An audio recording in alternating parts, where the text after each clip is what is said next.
Hey guys, Father Time. I'm not going to stream this one, but I am going to do a VATSIM. We're a gate, long flight. You guys, what I want to do is practice a North Atlantic crossing and see about getting the clearance en route. I'll talk about some things. Not going to stream because I want to be able to take some breaks here. Um, Go have dinner, do a bunch of things, but I can't leave it unattended for more than a half an hour over there. So I'll probably just take 20-minute breaks, maybe freeze the stream. Um, but anyway, let me get started inside. I did get Traffic Global, which is a model matching. I'm trying to try that out here today. Fun stream yesterday, by the way, guys. Really enjoyed that. Cold-dark airplane. So if you've seen me do it 100 times, I won't be hurt if you tune out, come in later. But I'm going to try this out. Yeah, I've never done North Atlantic Crossing, so they have the Cross the Pond tournament that took place April 1st, coming westbound. Talked to you about that in a little video I did. And the Eastbound is probably in October. I'd like to register for that. I'll be retired, so maybe I can. Guys, if you're new to my stream, I am an active 777 captain with a major US airline, well, American, this airline. I'm going to retire here in a little while. Only in September I'll retire after 36 years with the airlines and 7 years in the Air Force before that. Should be starting up. Have a lot of fun. Right now, here we are. What's the date today? You can hear it starting up. It's like May 8th, right? And we have about 534 subscribers. So if you wouldn't mind subscribing, that'd be great. Also, there'll be a link in the description below directing you over to Discord. One of my guys named Benchy is trying to get me up and running on that. It's like pulling teeth trying to get me to do it right. It's not fully developed, but we're already starting to get some good ideas. Matter of fact, I found out about this model matching on Discord today. I'm not really even sure what it does. I'm just getting my brain around it. But I think it's important that as a community we have somewhere to go and bounce ideas, questions, or reach out. Stuff I can pick up on the road when I'm traveling. So, Cold-dark airplane. I started the APU. Checked the circuit breakers. Windows are closed. You look for the escape ropes. Where are they on this thing? Way up there, huh? Escape ropes are right there. One of them. That's the halon fire extinguisher. God forbid we need that. That's a crash axe. Make sure the halon's in the green. This is the portable breathing equipment for fighting a fire. Make sure that's in the blue, which is humidity tester. Door is unlocked. And check for the life preservers behind all the seats. Make sure everyone's going to check the comm panel on the observers. Just going through this, guys, because the RAUs have got to align. Speaking of which, let's do that. Adaroo. Coming up the middle, I just checked the trim. Check the fuel control switches off. Parking brake set. Stabilizer trim cutout switches. This is the alternate flap switches in normal. Throttle idle.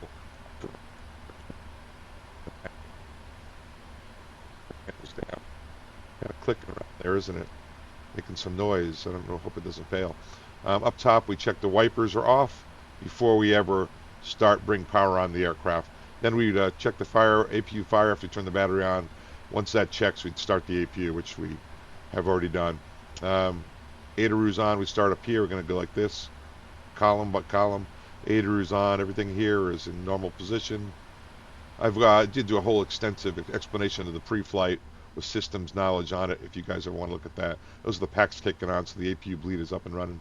Ground proximity runway override is on. Our emergency light switches are normal. Window heat just stays on this airplane. All the hydraulics are off. Seatbelt signs off. Nav light should be on. Cargo fire, we do all the tests. And I'm going to assume all the tests are done, guys, in the interest of expedition. The fuel panel, I make sure the cross feeds are closed. Sometimes the fuelers come in and put those in open, and you'll get an imbalance pretty quickly. Air conditioning panels all in normal. Packs are all on. Bleeds are all on. This is the auto pressurization system and manual pressurization system. all normal. Come right across here and then down the console. That's good. So just looking here, normal.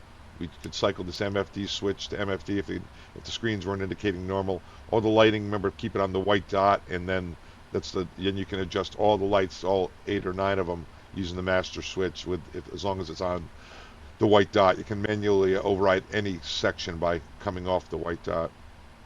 All right, so let's get this thing started. FMC. I'm going to bring it up here. I'm smoothing out, guys. I'm getting better on the VATSIM, getting better on everything, thanks to mostly to my subscribers. And you know, in my community, please feel free at all times to give comments and suggestions and help me out. I really do appreciate it. I'm very open to ideas. It's 777-300. The GE engine, so we'll be starting one at a time. Position, we're at KJFK.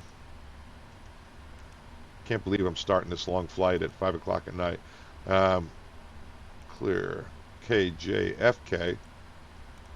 And let's bring the GPS coordinates down. And how much time do we have in the line? 6 minutes and 50 seconds. And the route, and request it. I did pre-file on VATSIM. EGGL, KJFK. Oh, those are PMDG routes. Let me go return here. That's interesting. Route request. Let me go return, guys. Route, okay, so how about if I do this? KJFK, because I didn't, right? EGLL. This is Prepare 3D. This airplane hopefully is going to be coming over to Flight Simulator when PMDG can get it all up and running, and which time I think most of us will go back over there. Just better graphics, overall a little better package, I believe. What do I know? Load. Track Victor is what we're going. We'll go over the flight plan in a minute. Yeah, what I don't know how to do, I've been studying it, and the reason I want to do this flight is that I want to try to get my Oceanic Clearance from Gander using this thing, and I want to practice that. Okay, they're going off 31 left. It's the if that's the case, it's going to be scores with the Yankee transition. With the range, it should have been Yankee transition. We can do that. 31 left, and Perfinet updated, and we're going to go here. Departures arrival into Heathrow. Shara 1 Hotel, and ILS 27 left is what they were predicting. I'm not going to put a transition in. It's off Shara. Okay, so what time? Somebody's out there doing the outside. Usually a 3-man crew on London, sometimes a 2-man. We'll assume a 2-man for today. So the other guy goes out, does the walk around. I'm loading the box. And it, perf, 0 fuel weight, except that 0 fuel weight is 427.8. I wrote it down. I'm clicking in the background. That. Hoping I don't lose the sim. Fuel. At least it's not a live stream. Yesterday I lost it after I got through the whole loading process. About 10 minutes in, it crashed. There's our fuel, and a NIT index, perf. I'll do the winds in a second. They look good. Thrust limit, takeoff. I'm going to go full power, max power. I'm not going to do a reduced. Normally we'd have a reduced on a short flight like this. Load. That's the winds. Execute them. Those are the descent winds. That's the climb page, cruise page, descent, forecast load, and that's good. So let's check the route together. Well, wait a minute. Let's do the get the takeoff page loaded. So flaps 15 on the 300 usually. CG is going to be around 25. And route 31 left, AAL, flight 100. It's actually a real flight going out about this time of night. So route copy it, take off, And so if it's not updating, there's a reason. So let's take a look. And it's good. Index perf. Did I not load everything? Reserves, alternate cost index, cruise, flight, thrust limit. That's all good. Takeoff. Uh, let me do this. Just cycle it. Let me try changing the runway, guys. I'll go 31 right per second.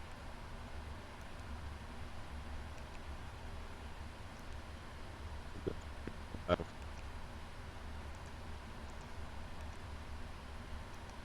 okay, for some reason, we're not getting the numbers.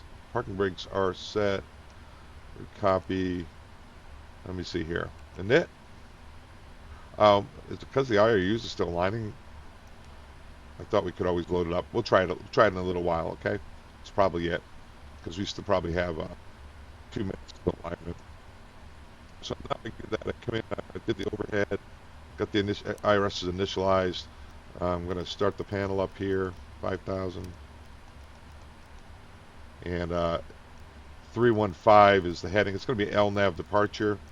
I'll talk about that as we get going. 315. We'll do the bugs. It's probably going to be around 170, maybe 165. I'll go 168. We'll take a guess for now. Engine out is 810. There is on this runway an engine out procedure. Um, believe it or not, I'm setting the engine out altitude, which is 800 AFL. So it's 810 because it's 10-foot field elevation here.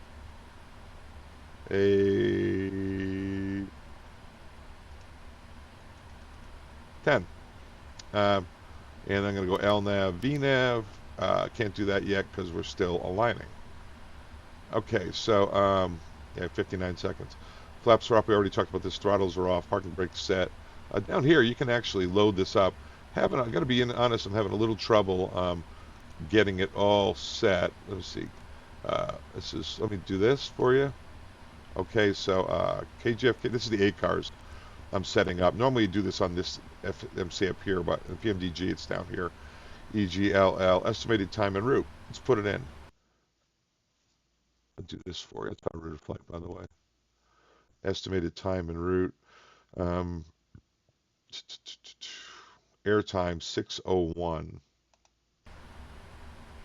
0601. And I don't, oh, that was bad. I had a little spastic move there. 0601. Estimated time en route. Estimated time of departure. Take a look at the Z time. And we're guessing it's right down here. I will say 1700. I go 16. 1700 Z is fine. It's actually pretty close. Now, airline ID, I don't know what that is. I'm just going to put a 1 in there. Nope. How about AAL? L? Try that. No. How about AA? Don't know what that is. But I'll have to look that up on the... oh, it took AA. Initialized data leak contact, and data leak sync. I don't know. It's kind of cool though. I'll figure that out as I get a little further down the road. So keep going here. All the panels good. Trim 0. Check the trim. Check the trim on top of the wheel for aileron trim. One of these days we'll talk about the electronic flight bag that's on the PMDG aircraft. I do have Navigraph, guys. I'm going to get that set up.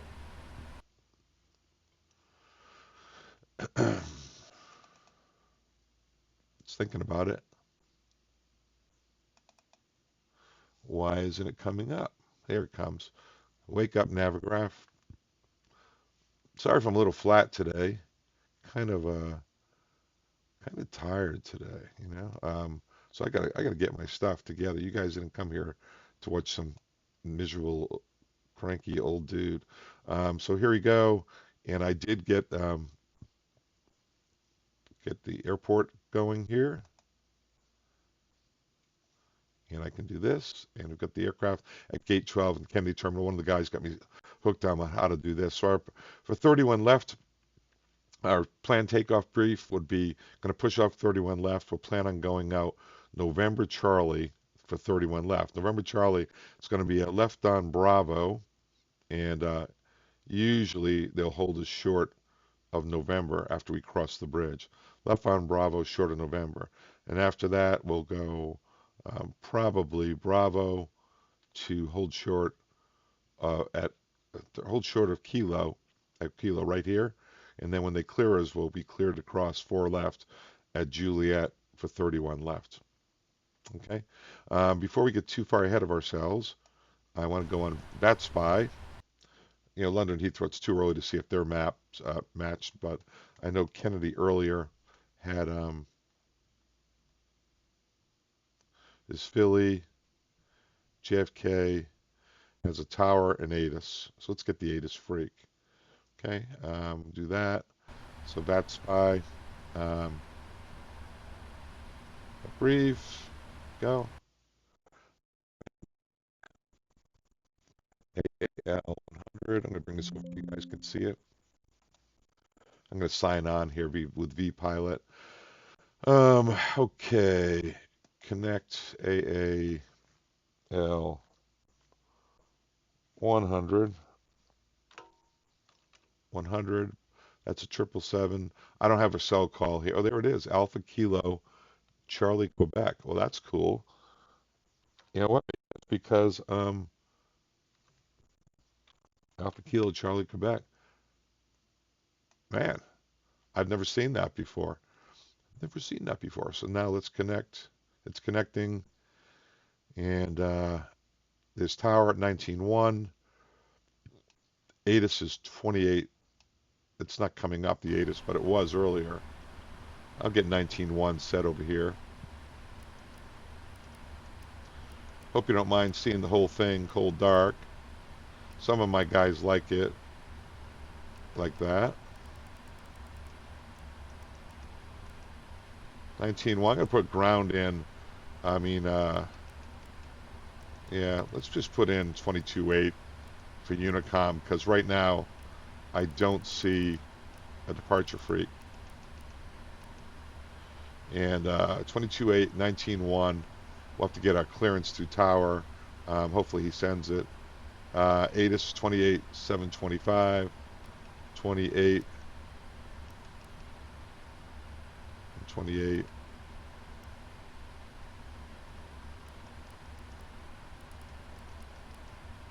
On 28, 725. See what they got to say, right?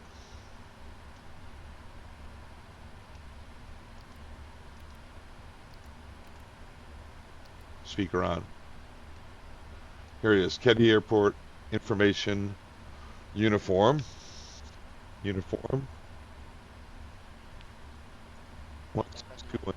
Wind calm visibility greater than 20 miles. Sky conditions, few clouds at 5,700. Temperature 15, dew point 95. Altimeter 2992. ILS 22 left. 2992. Okay. All right, so that's good. It sounds like they're all out there. We got our ATIS. I'm going to get rid of that. Do this. And I wonder if I can request a clearance through here, maybe. What do you think? I don't need these notes anymore.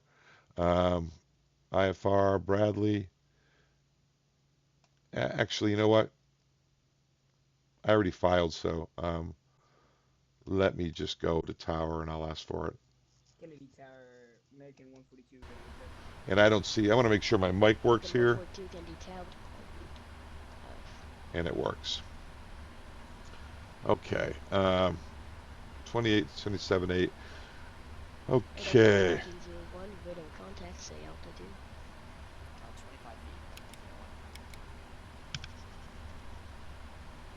All right, I think I'm ready to get my clearance. Let's go to tower, toggle up. Get my pen ready. Here we go. And Kenny Tower, American 100 at Gate 12, the American Airlines Terminal. Information uniform going to Heathrow clearance. American 100 Kennedy Tower. Clear to the London Heathrow Airport. Score 5 departure. Yankee transition. Directions merit then is filed. Convia SID. Expect flight level 3701 zoom minutes after departure. Departures offline. Squawk 3035. American 100 Heathrow scores 5 Yankee transition merit as filed. We missed the squawk. If you wouldn't mind repeating that. American 100, no problem. Squawk code's gonna be 3035. 3035 for American 100. Thank you. American 100, read back correct. Pushing start is at your discretion. Information alpha scaling applies over taxi. Okay, I think you said push and start our discretion. Advise red to taxi for American 100. Thank you. 30. I obviously, guys, could not understand them. 3035. I just know what they were going to say because I've been flying out of here forever. All right, 3035 is on the squawk. Right, let's do the checklist. Scores 5 Yankee transition. And American 142 Kennedy Tower, cleared to the London Heathrow Airport. 142, that's my old flight. Yankee transition, radar vectors Betty, then is filed. Convia SID, expect flight level 35. Guys, I'm going to put in scores 5. I'm going to do this for you here. Scores 5 Yankee transition.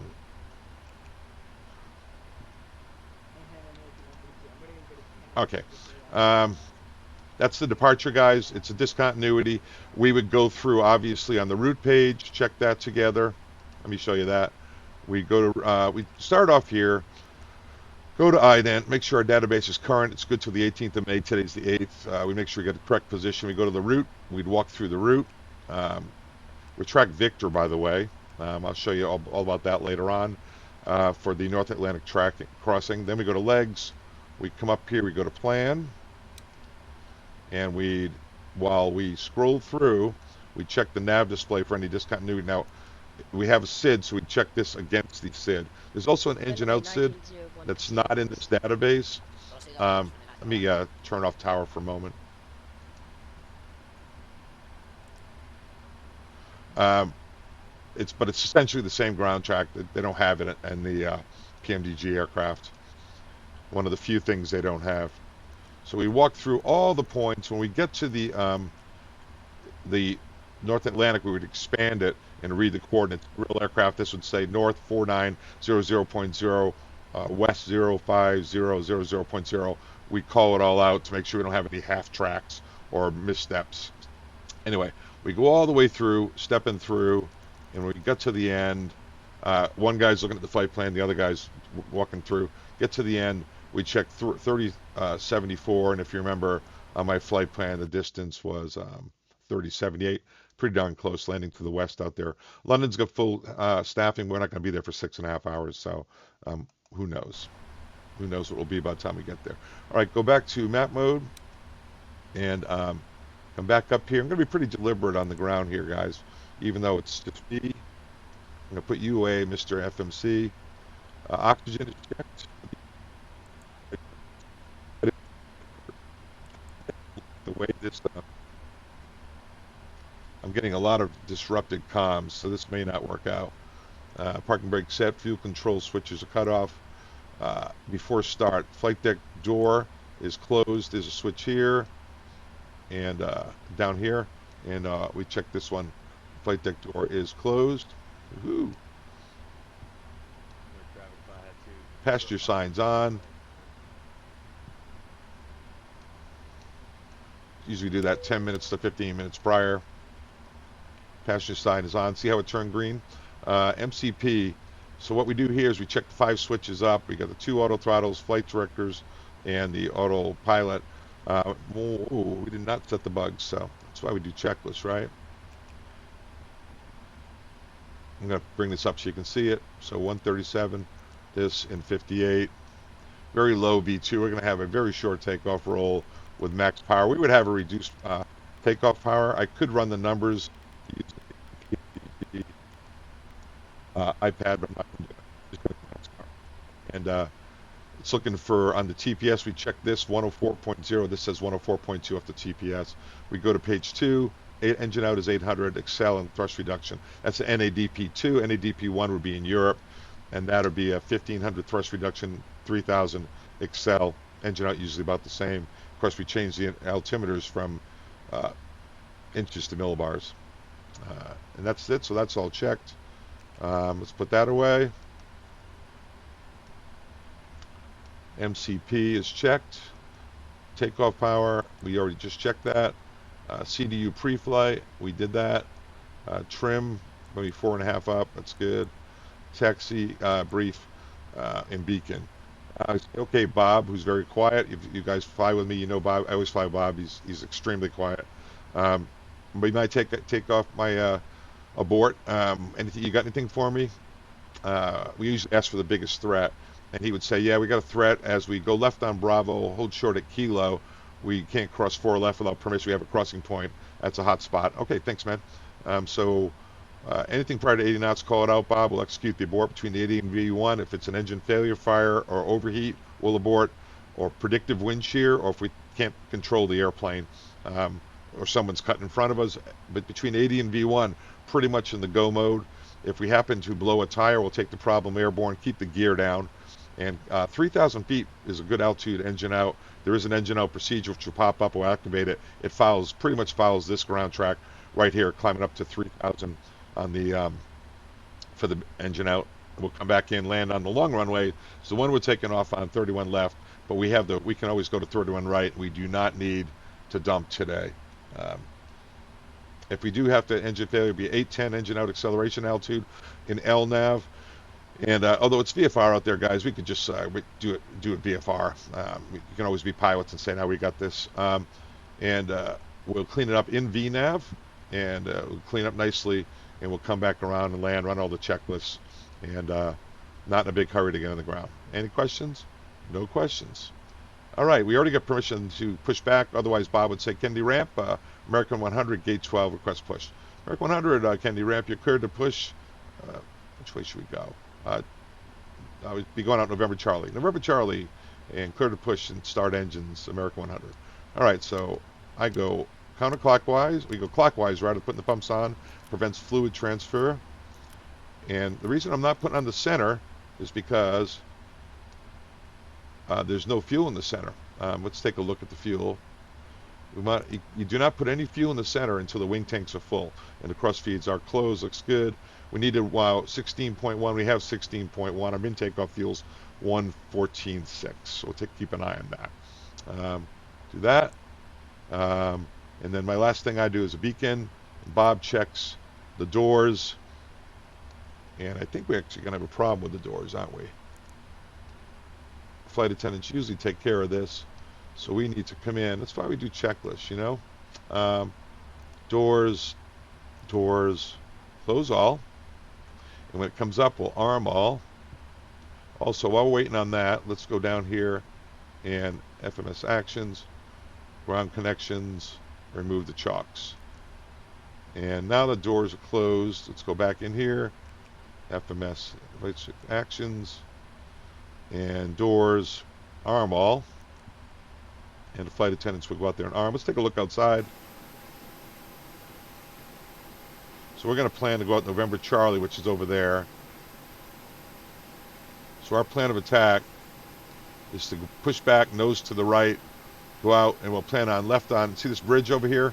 It's going to be hold short in November on the other side, or maybe all the way around to Kilo, hold short. We shall see. I'm dying to see someone in the model matching, guys, because I have this new model. I paid a lot of money for it. Benchy told me I could have gotten it for free after I bought it, so I messed up. But what's new? So everything is armed. Why isn't it arming?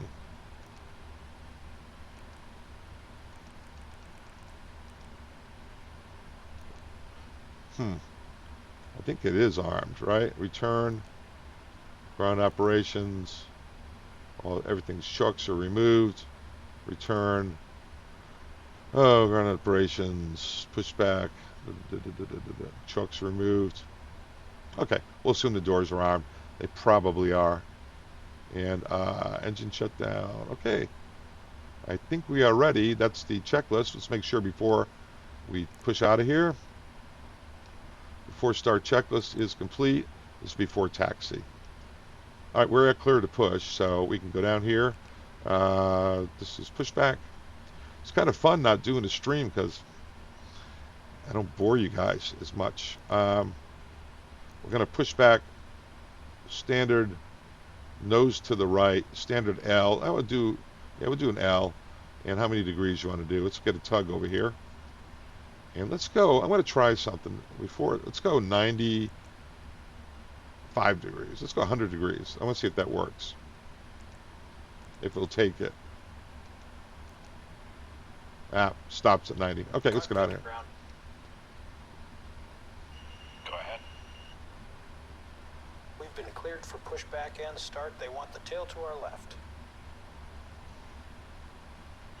Roger that. Ready to push. Tail to the left. Park brakes off.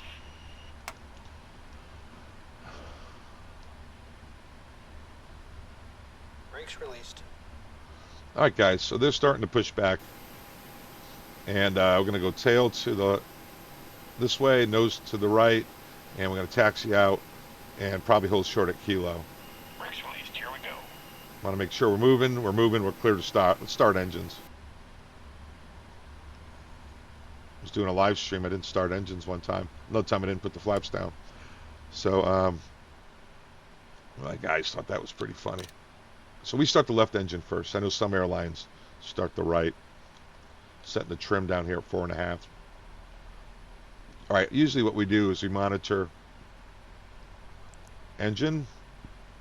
Big thing here, oil pressure. And if you don't get oil pressure, this it has auto start. It'll start 3 times within an hour, auto start, if it has, unless it gets some things like no oil pressure or seized engine. There it goes.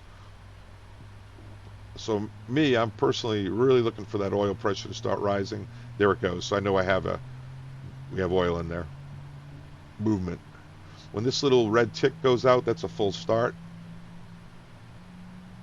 And let me get rid of VATSIM, No sense doing that, right? Still no Kennedy ground, just tower. They want us to call ready taxi. All right, it's a good start on one engine. Let's go up here, get the other one. So I'm already way ahead of where I was two live streams ago. All right, so it looks like we're pretty much done here. I'm going to let the FO monitor the start, and I'll let us look outside and have some fun. Let me get that for him. There we go. Brake set. I'm going to disconnect the tug. Normally we'd say you cleared the disconnect, see out front, and we give him a salute, we flash the taxi light at him. So here comes this engine. Oil pressure's coming up. It's good. Remember that red tick? I go 2, 4, 6, 8. It's in the 2s, which is 20%, 400s, and just usually around 69%. And drank the oil, 2, 4, 6, and 8 the oil. It's my technique. Don't need engine house today. We're above 10 degrees with no visible moisture and no stuff on the taxiway. All right, that's good. So we would say, all right, Bob, 2 normal starts. Let's go flaps 15, get Bob on FMC. He's going to be on legs, I'll be on takeoff. And then I'll kill the APU. So already I'm ahead where I was in the live stream. Because then I did the flight controls without checking the thing. Yeah, I'm pretty hard on myself. I'm going to get tower up here. And now we're going to go outside. Let's do the checklist. No anti-ice. Recall. Let's do it. Sometimes you catch things, even in the sim, right? And we didn't get anything. APU cool down, parking brake set, passenger sides are on. Okay, so that's all good. Come back down here. Recall is good. Auto brakes. RTO. RTO. It's usually done on the pre-flight if you had a good captain. Let's go outside and watch his flight controls. FO usually does the aileron, stop to stop in 6 seconds. So essentially slowly, and they do the elevator slowly, stop to stop in 6 seconds. Captain does the rudder. That's my hostage stick. These are my rudder pedals. That was my parking brake going off. Again, 142 affirmative. Not much, but it's moving. All right, so let's go in here, get this set up properly. I don't see any other aircraft. And we'll move up a little bit, and then I'll give them a call. Checklist, flight controls are checked, ground equipment's all clear. I don't know how that happened. So that's before taxi. Flight controls checked, ground equipment is clear. Checklist is complete. As you can see, if you go to the normal menu, before takeoff it's flaps, and flaps are 15. Normal menu, and usually it goes to the next one anyway, after takeoff. So we don't need that anymore. Checklist is good through, run up. I have the rest I'll talk to you about when we get going. Let's move up a little bit. We'll give him a call. Information uniform. Kennedy Tower, American 100 Heavy, coming out of November Charlie with information uniform taxi. Kevin, 100 heavy, runway 31 left, taxi via November Charlie, Bravo, Juliet, Zulu. Okay, taxi at 31 left, November Charlie, Bravo, Juliet, Zulu, for American 100 Heavy. All right, guys, obviously I'm familiar with this airport. All right, while we're in the ramp area, you don't run any checklists. We don't do any checklists on the move with the flight controls. At our airline, we actually do them here. I'm looking up at the V-Pilot, no departure center. I have Jacksonville, Toronto, Kennedy Tower, no ground. It's ATIS. Okay, so it's probably going to be Unicom on departure. Unicom. All right. That's a cabin chime that's saying they're ready. And so what I need to do up here also is put on my taxi light.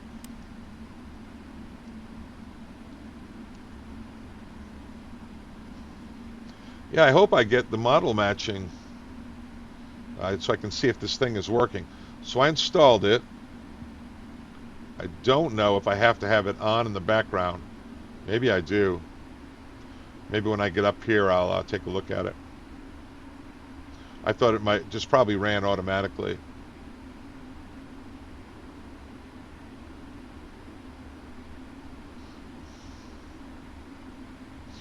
Yeah, so if you have never been with me before, I'm pretty new. 3 months to the sim pilot. I just started doing this stuff, started streaming a couple of months ago, getting a lot of help from people just like you. I am extremely open to your help.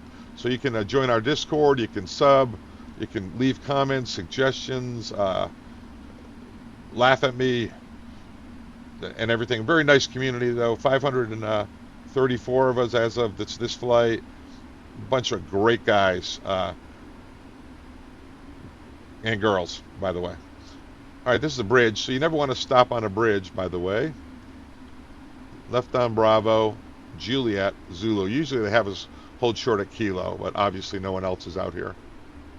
Kennedy Tower, Delta 275, about 33 miles from the JFK VOR. Just looking to see if I could make fly right in for ILS-31 right.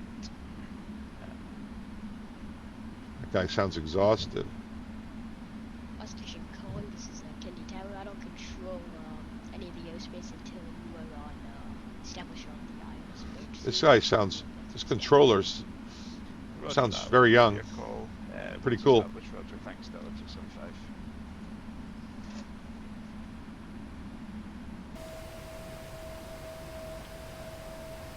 I know my guys all know this, but see the speed tape on the Boeing? Speed tape's right here. If you put that on the line, that's where your nose gear is. On the Airbus, I think it's kind of in between the PFD and ND. Little fun tip for you.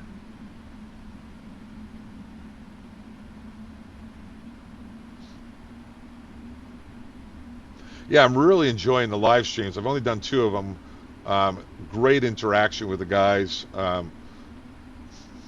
It's like having all these sets of eyes in the cockpit. They help you out quite a bit. I flew a little formation flight down from JFK to Miami with one of my guys, Benchy, all the way down, and that was a hoot. So I'm hoping maybe we can try to do a big formation flight when I get a little bigger as a streamer, and a bunch of us just take off out of Kennedy at once, or wherever we want to go. I see Philly Approach popped up. They have Moncton is up. Wow, they got Moncton Center. That's fantastic. Jackson, it would be cool if Gander came up too. I don't know if they activate those guys at night for the people like me trying to cross at VATSIM. I don't really know how to get my clearance, so I'm hoping I can figure it out. I've been studying it.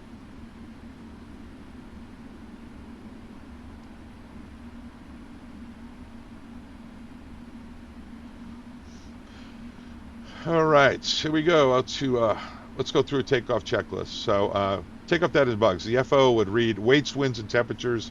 Make sure our weight. We're doing a max power takeoff, so make sure our weight is below our max power takeoff. Otherwise, as long as it's below runway limited, we can just get new numbers. But weights today came in 1,000 light. Our closeout came in. He updated the zero fuel weight and the stab trim. Weights good. Winds. We have a headwind. Slight headwind. Weights, winds. If we had a tailwind, it's 4,400 pounds, 4,400 pounds per knot on the 300. So if you had 10 knots of tailwind, 44,000 pounds off the runway limited. That's significant. Delhi, we wouldn't get off it with that kind of tailwind. New Delhi, India. So weights, winds, and temperatures. We're on a max power, so we check the current temperature, 15, against our TPS, which was 16, so we're below our temperature. So as long as you're at or below, we're all set. Weights, winds, and temperature check. And you say takeoff data and bugs, I would say check. And you say stab trim. Stab trim, you go to the takeoff page, and it will be right here at 4.5. I gotta bring that up, because what I did, and I meant to change it, is I changed, this is really a buffoonery, guys. I changed my my PTT, my mic switch for VATSIM, to my trim switch. So I'm going to put it up a little higher, so when I make my next transmission, it gets into 4.5. Little gamesmanship there, okay? Stab trim is set. Okay, and he'd say to the line, I'd say below the line, and say, okay, MCP and radios. All right, so we got LNAV, VNAV. We're flying the scores, Yankee transition, climbing to 5,000, 315s there. We got Toga, LNAV, VNAV, and it's runway 31 left. We put this at 10. And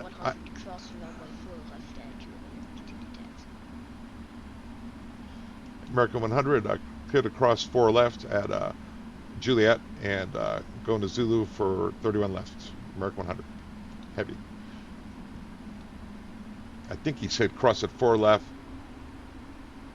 at Kilo, but 142 runway 31 left, taxi by the Foxtrot 0 yeah. So guys, the other day when the American flight cut off the Delta flight, it was right here. They thought they were going. They changed the runway to 4 left.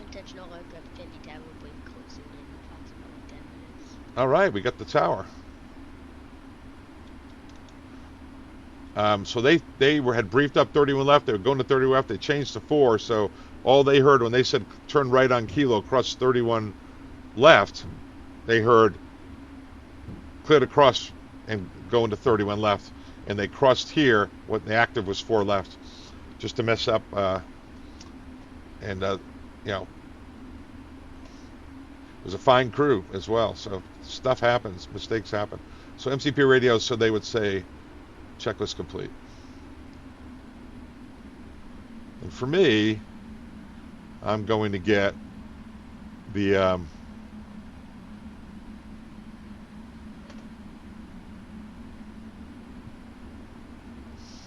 going to get the lights on now, guys, because it's so hard in the sim to do this. at the last second as you're taking the runway. And I'd say, flight attendants, prepare for takeoff. And I'm going to ding them now, get them ready. Whew. That's the hard part, taxiing and doing that stuff.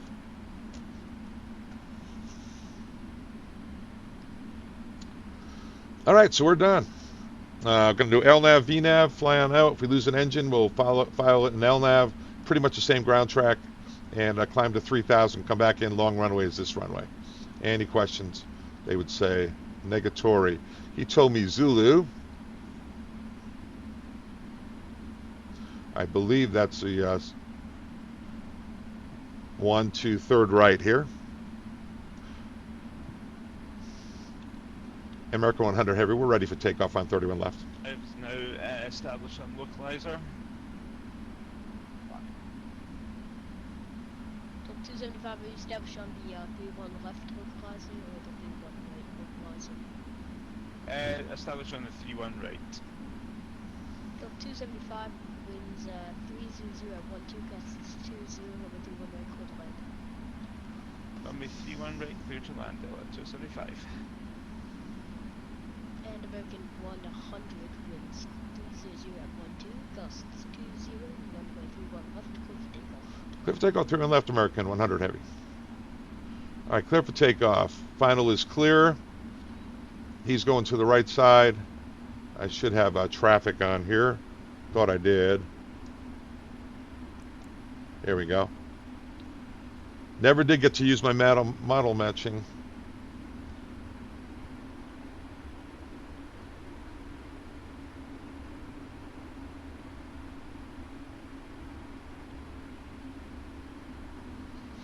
All right. Runway heading checked. Start bringing it up 50%.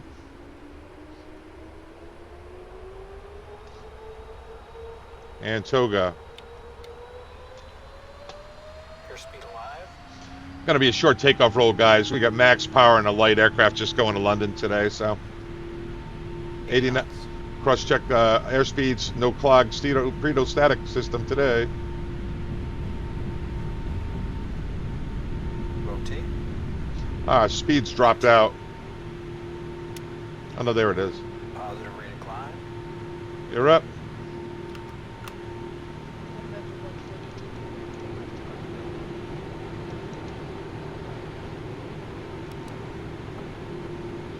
And American 100 going to Unicom. Thanks a lot.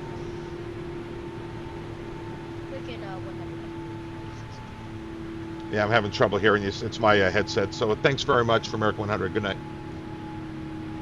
All right, guys. So yeah, I was having trouble hearing them. I don't know if it was me or if my cockpit noise is up too loud.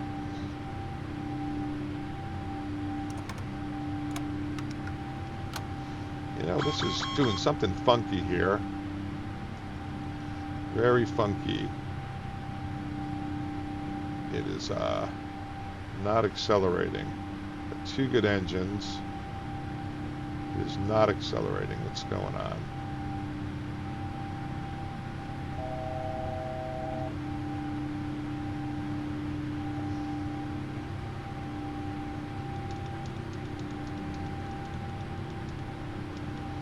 Went all the way back to 90,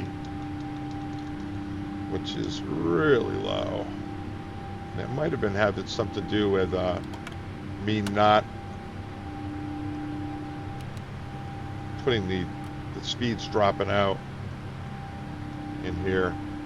Let me chase this one thing. Yeah, I think I lost my initialization.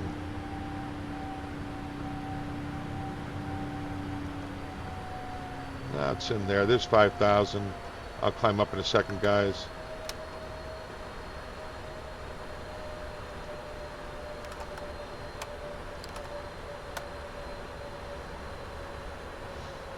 Let the speed come up. All right, so I'm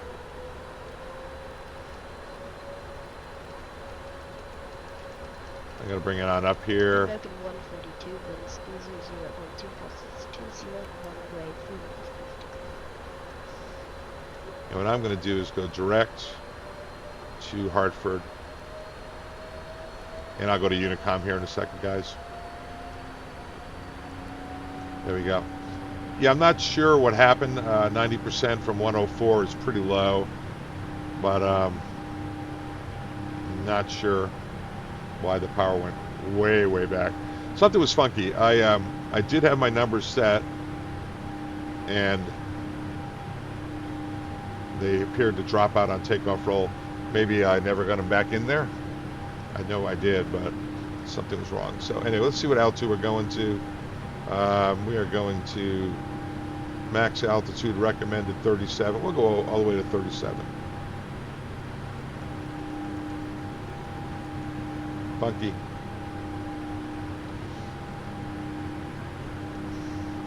All right, so there's no Boston Center. I won't go direct to, I think you're not supposed to be cutting a bunch of corners in VATSIM. Pretty new to the VATSIM thing, guys. I'm learning.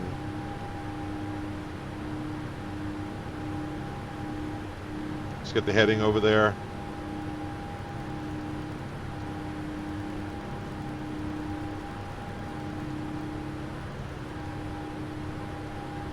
Right there's 10,000.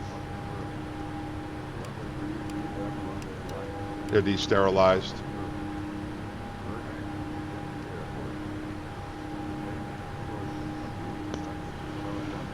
All right, let's see what our ETA is. Landing at 23:08. Present time is 16:55. So 17, so 6 hours from now. Be landing in London, a little over 6 hours. Passenger signs on. Let's go down here and get rid of, let's go to 21.5.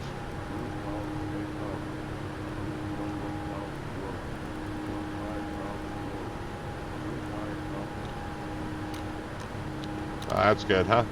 Yeah, one thing I don't like about this P3D is it's real easy to shut down engines in this darn thing.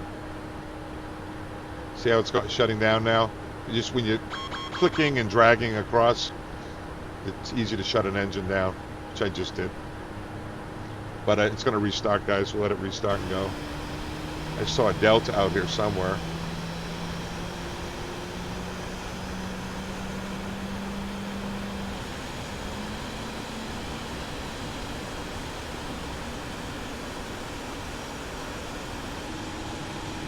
Not funny? Yeah, if you're clicking and dragging around, it's real easy to shut one down. It's not like that on Microsoft Flight Simulator, but my screw up.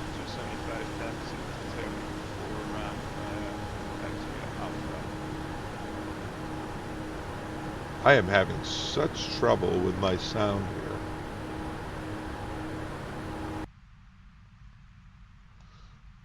Boston approach, they might have a thing here. Options, sound, options, sound, general. Move this out of the way. Sound, cockpit. Yeah, I don't know. I don't know, guys.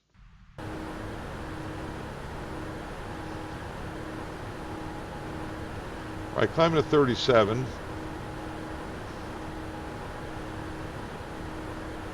And now I do see a Boston approach here, right? 133.0. That's not center, but there is a Boston approach. So why don't I put that in just in case they contact us? They might try to control us. 133.0. And they should send us a message via the message board up here. Right there, if they want us to. Moncton went on the air, then they went off the air, but they'll probably come back on. It's out of the way. Traffic,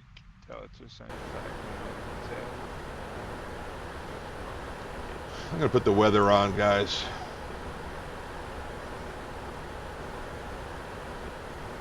Out of 18, Turn off all the lights. Yeah, so that was funky. Departure, huh? The power came way back, probably my fault. I had the autopilot on, and it did not do a very good job.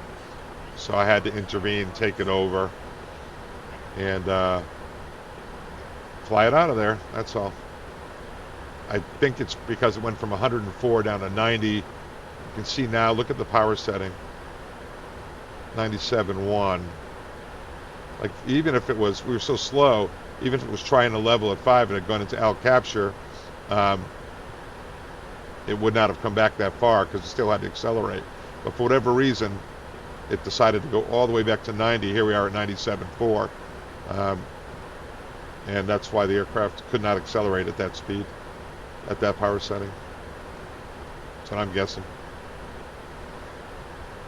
All right, so Boston approach. Yep, no center. Our just so you know, our Moncton point, and we did momentarily see Moncton, is Tuskegee. So this is usually New York, right about up in the Hartford area. We turned over to Boston. Usually actually right here, turned over to Boston. And then all the way up at Tuskegee, we'll go to Moncton. And then Moncton will go to Gander domestic. From Gander domestic, we'll go Gander Oceanic.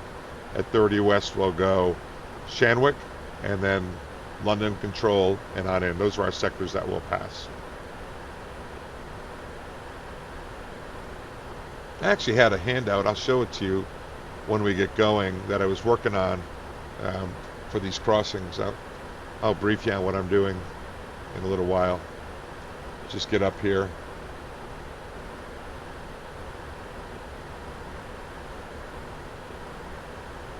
Matter of fact, I think what I'll do is download it. I called it Gander out of my email through the miracle of SimHood here, right? Retirement. Let's mark it. NAT Tracks. This is it. NAT Tracks.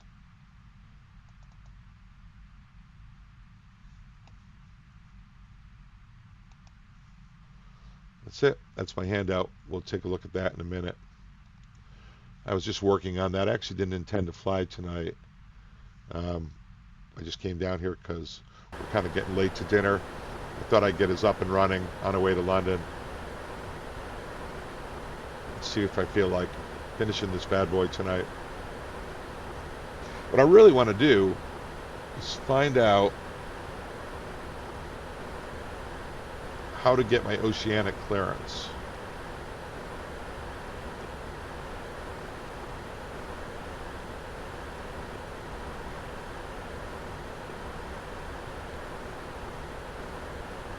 Car's menu, out, off. That's our out time. That's our off time. 17 minutes taxi. It's about right with no traffic. Flight time 10. This is cool. You haven't looked at this yet. cars, company, messages. Cool. Very cool. Let's look at data link. Left C, auto land, no, landing fuel. Data link menu, cars. Okay, that's not going to be any help. Yeah, there was some, I think it might have been on B Pilot. Under flight plan. Nope. And there's also was a Gander Oceanic that I was looking at. We just minimize this guy. It was called Gander. Got time to study it, right? I think I called it Gander. Here it is. Yeah, I should have studied this before I did it with y'all. This tool does not submit your ocean. This tool provides you an idea what to say when the control video takes. Gander Oceanic. It's a VATSIM. So I think you got to do it on the VATSIM website. Let's go to the VATSIM website. I'm going to go VATSIM website. Wonder if there's anything here.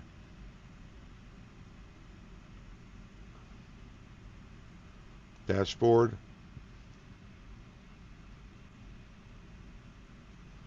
All events. It's kind of fun.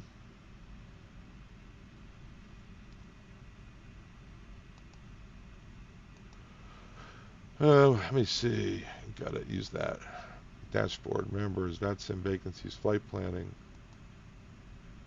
weather charts, airport charts, file flight plan, agreement in principle, resources, control of clients. So it's definitely not there. Is it under SIM brief?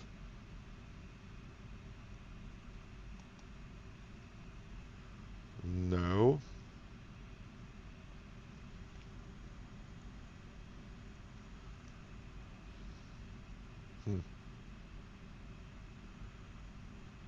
You guys will know how to do it, right?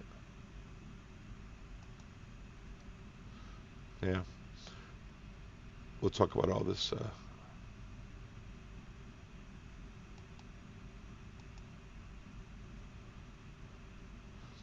Just playing around here.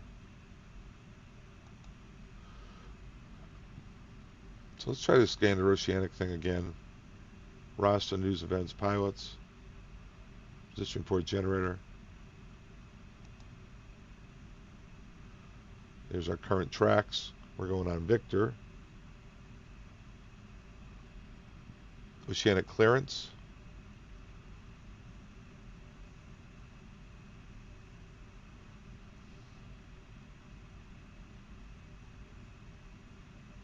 No results yet. Current track. Okay. We're at 29. We're supposed to be going to 37. You know why that stopped?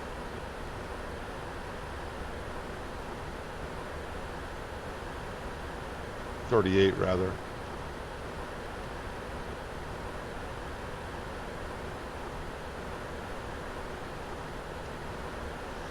Limit 37.3, max 37. All right, let's go to 36.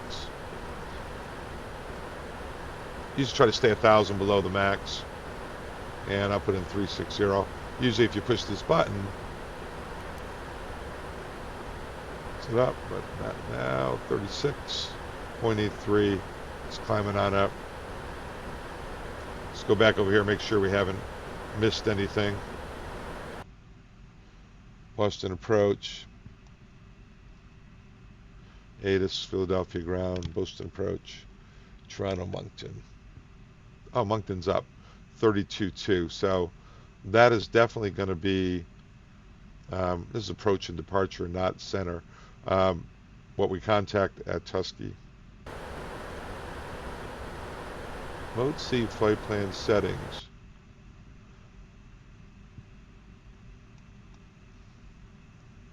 Flight plan ident. Mode C. I'm looking for any drop-down menus.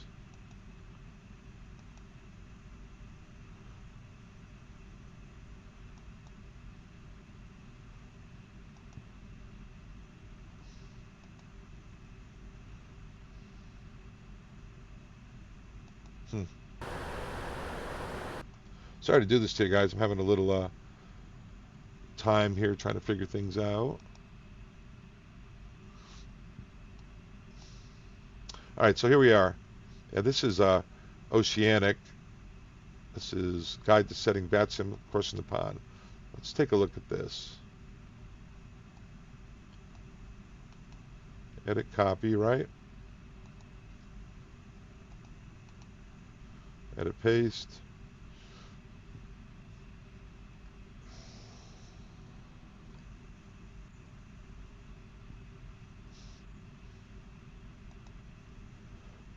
All right.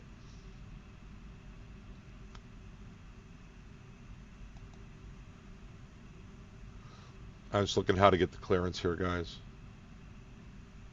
This Cross the Pond website. I'll leave this in my description. This is some of the if you get assigned a route across the pond, let's say you get Kennedy to Copenhagen, this tells you where you can get the the enhanced add-ons for the airports, model matching. Never did see anything. Traffic packs. V-pilot setting, model matching.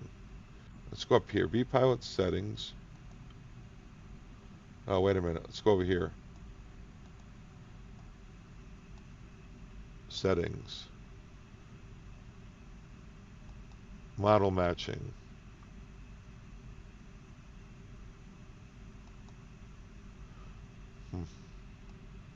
I want to show you something here. And you tell me if I'm supposed to have, it's going to minimize all this stuff, guys.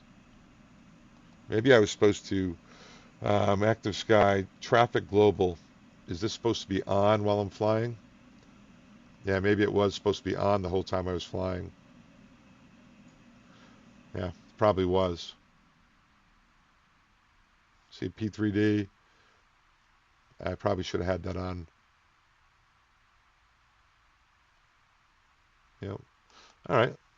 Let's go back in here.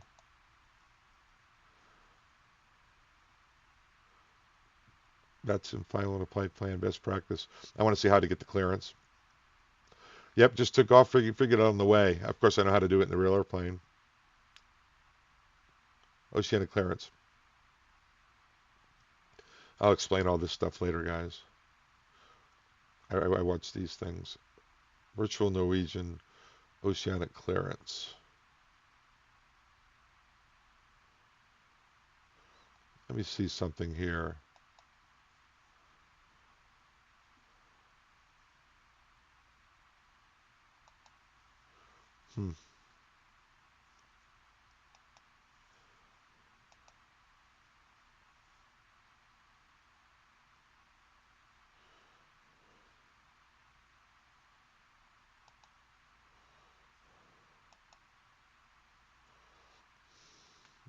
Okay.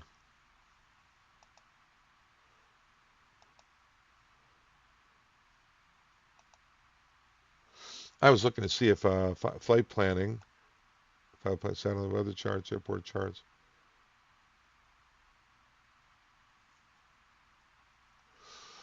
Where you get, I thought it said you get this off the drop-down menu, or VATSIM drop-down menu, but I don't see it anywhere. Anyway, airplane's probably halfway to London by now. We're at 36. It's complete. Airport cache is loaded successfully. Okay. FMC message limit 37. We're at 36. Tusky is where we go over to Moncton, guys. CZQM is the sign-on for the CPDLC.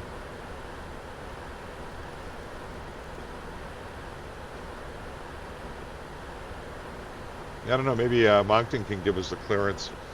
Yeah, what they said was that there was going to be a drop-down menu. Let me see something here. Navigation, air traffic control, world.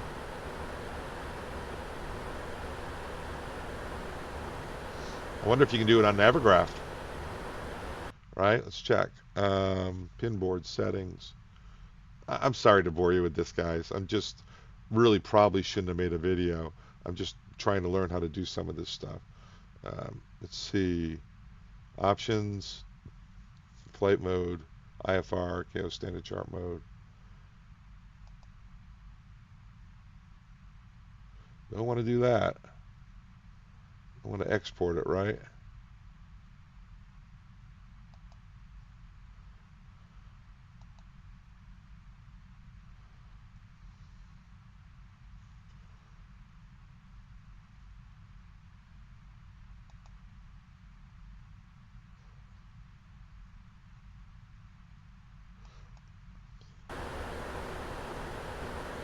And turn the passenger signs off, let the people up.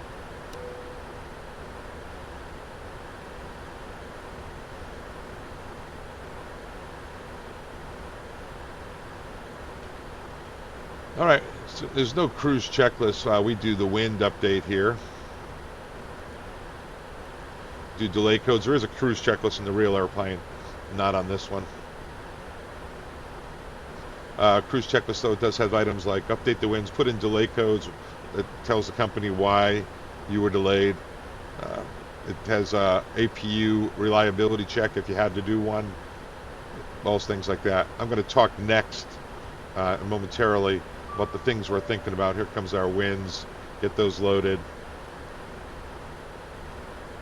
When a execute light comes on, I'll execute it. Execute it.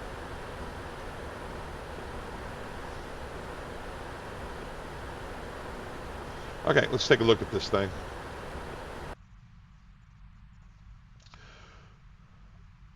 That's all out of sequence, guys, because I wasn't prepared to do this tonight. But this is Extended Range Twin Engine Operations Performance Standards, ETOPS.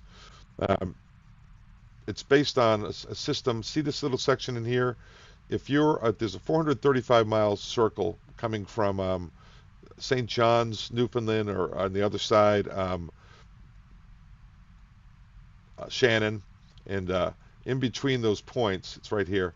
That's St. John's, Newfoundland. Sorry, I wasn't prepared for the presentation. It's a little choppy, but you might find this interesting. It's based on your airspeed, 435 miles from St. John's. That's that circle right there. 435 miles from Shannon. Those are the closest. This is Lodges, Azores. This is Keflavik. If you're inside those pink circles, you are not in ETOPS airspace. You are, so you can just use your normal MEL and normal equipment problems. But if you enter extended ETOPS airspace, there's a whole different checklist for that. Like you have to have your autopilot, you have to have operating transponder before you enter it. So the big deal is you don't enter this space. So you always have to know when you're in it. I have a flight plan I'll show you too. Requesting oceanic clearance. There you go. NAT Track allows you to request oceanic clearance when you're on active pilot on VATSIM, and there's an oceanic control online to receive your request, which we don't have. As with all oceanic clearances, be sure to submit 30 minutes prior. It's usually 90 minutes prior, and then no later than 30. Accessing the oceanic clearance page. After you've logged in with your VATSIM account, and providing you're an active pilot, you'll see this drop-down menu on the home page. Here you can start to request clearance and also see a history of recent messages. Let's go to that. VATSIM account. Thought I did that, but let's try it again. VATSIM.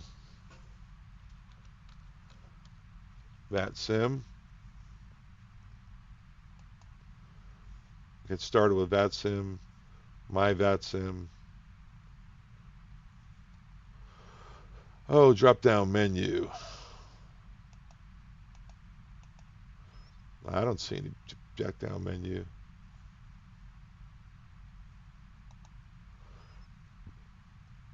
Looks like it's up here, Home Pilots Web 1.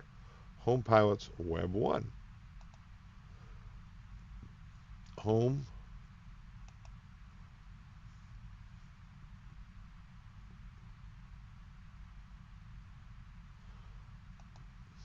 Let's go here.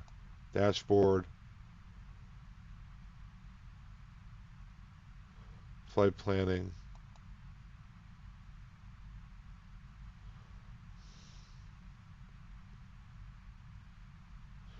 Yeah, I don't really see it.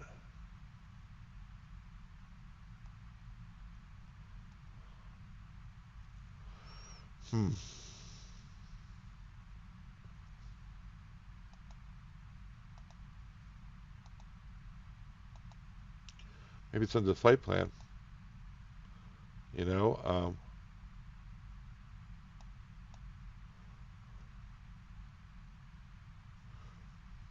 port. So maybe it's under SimBrief.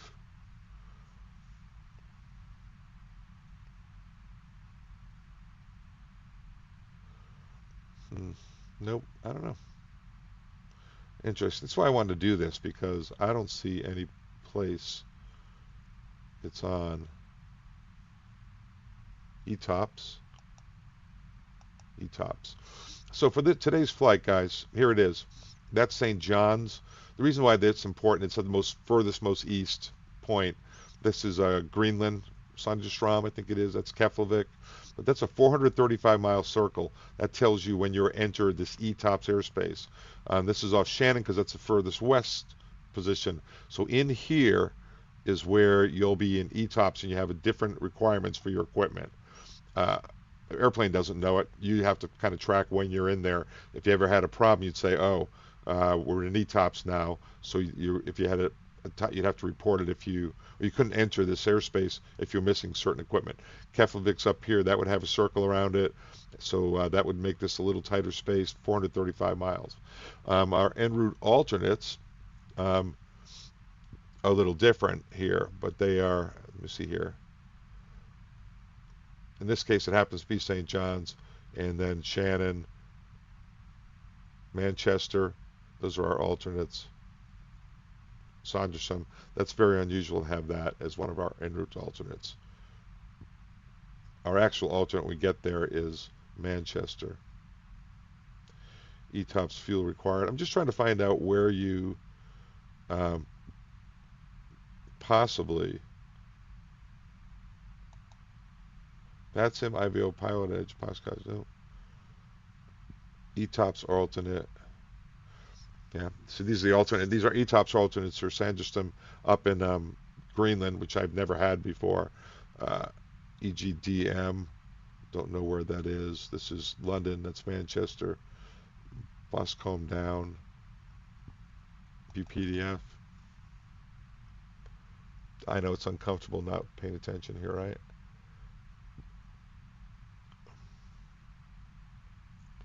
That's our clearance. We're track, if you take a look at we're track Victor, we would have a track message here. They might want to know it when we get there. This is it. Track message is TMI. It's probably down at the bottom here. TMI is 129. 129. That's the 129th day of the year. Tomorrow will be 130. And we would track Victor, which is NIXO 5850 4940. NIXO 5850 4940. Yeah, we're Jupy. Jupy 4950 5140.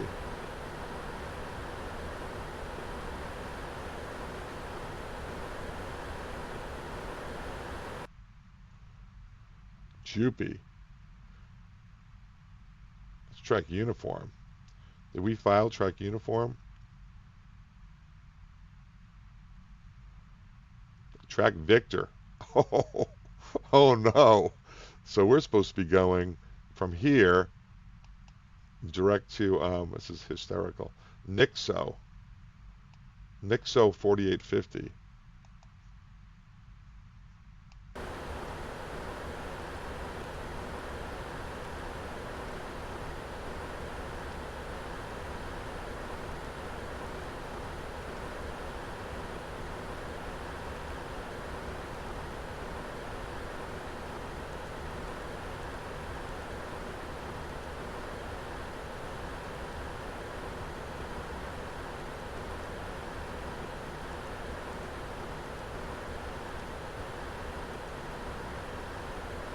I don't know how it uploaded the wrong one. We didn't check it against it. NIXO 4850, 4940, 5030.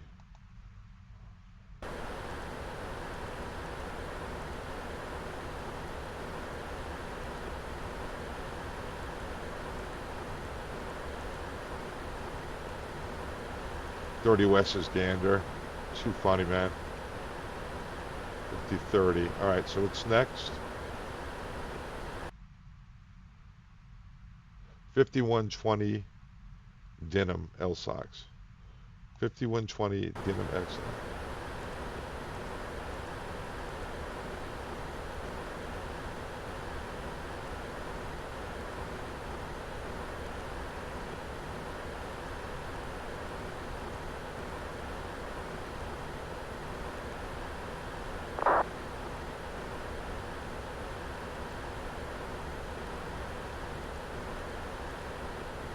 This is awesome. I should just publish this as bad as it is.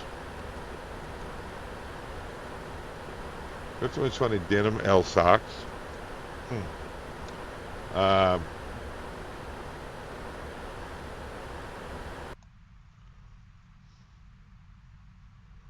North Atlantic route, November 211 East.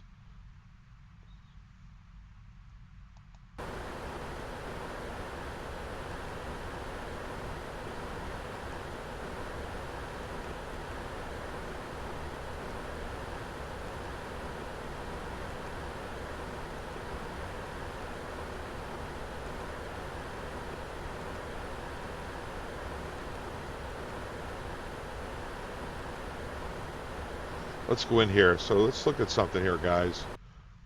Sim brief, right? Route, high details, at a flight.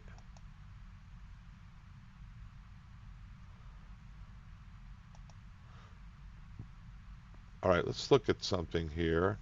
View PDF.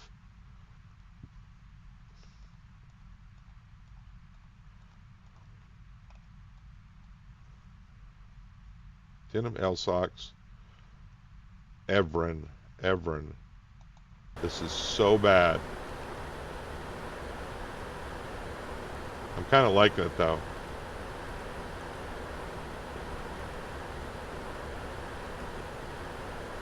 I better make sure I'm not heading over Tusky. Denim Evren. Insufficient fuel. Evren. Jet Z. Jet C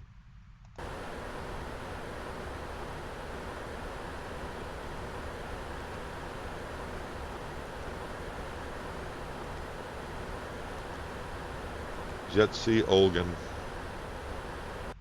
All right, that's our course. We are on course. That's pretty bad. So our flight plan we had loaded, were we even supposed to be going over Tusky? Probably not. Let's see. 50 Nixo. Brad. I think it was supposed to be over Brad.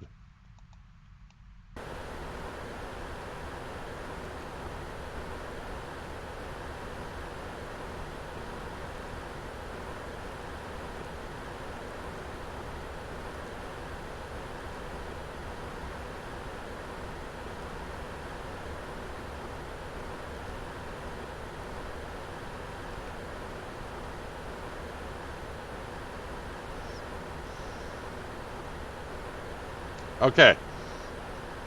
Now we do the winds, right? It's awesome. Fantastic.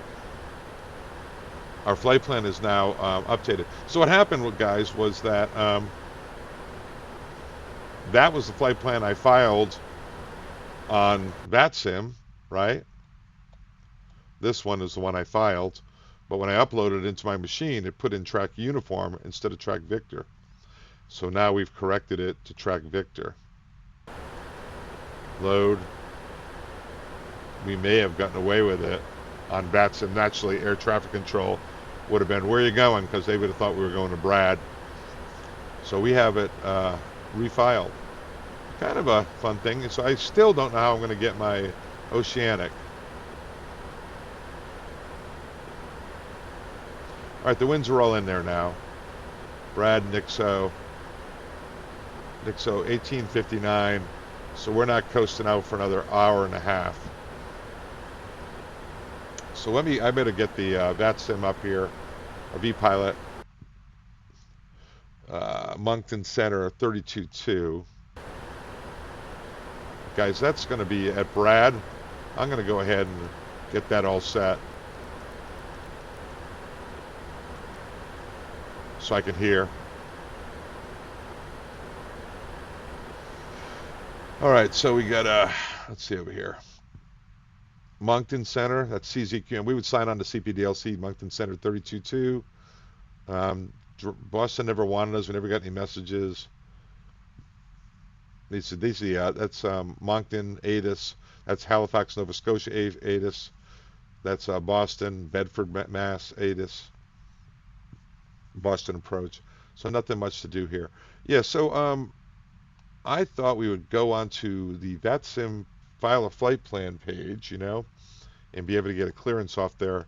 I thought it would pop up. So when I was reading that handout that I was just showing you, I thought it said that it would pop up on that page, and I don't see it anywhere.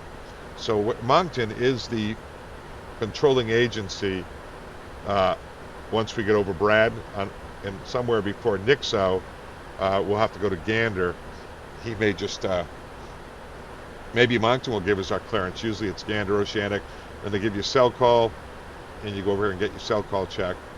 So anyway, that's why I'm doing this. It's sort of a an experiment and how to get your Oceanic Clearance in VATSIM.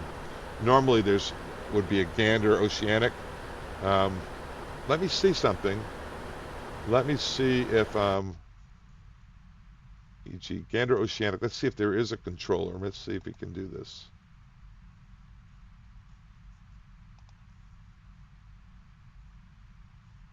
News roster about ATC pilots. Oceanic Clearance Generator. Pilots.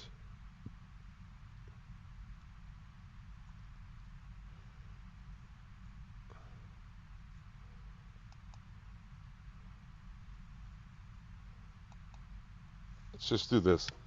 AAL 100, right? Flight level, let's just go 360. That'll be fine. Mach. Yeah, we'll cross at 85. We don't need to have to worry about. What route are you flying? Track, NAT Track. Victor. Now, right? Victor. Entry fix. Nixo. Block 2745, contact Halifax Tower 118.4, good day. 118.4, block 27. That's Moncton Center. Nixo, estimating Nixo at 1859. I don't know. Is it on this thing? All right. 1859. Track message number, which said was 129. It's the 129th day of the year. Generate. Oh, Mach speed's not Block full. 2582, mark this one. I'll go Mach 84. Generate.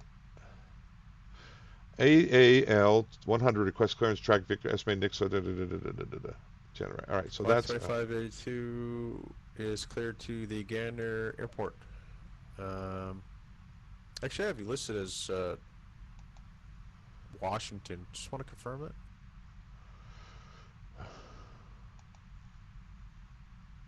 Okay, I can change it on my end if you can confirm your destination is Gander.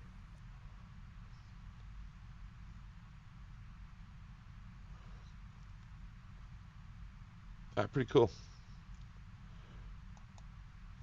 Thought I'd bring you along for the ride, guys. 582 is cleared to Gander Airport, Goose 3. So Brad is our Moncton point. Route bar only 08 squawk 3111.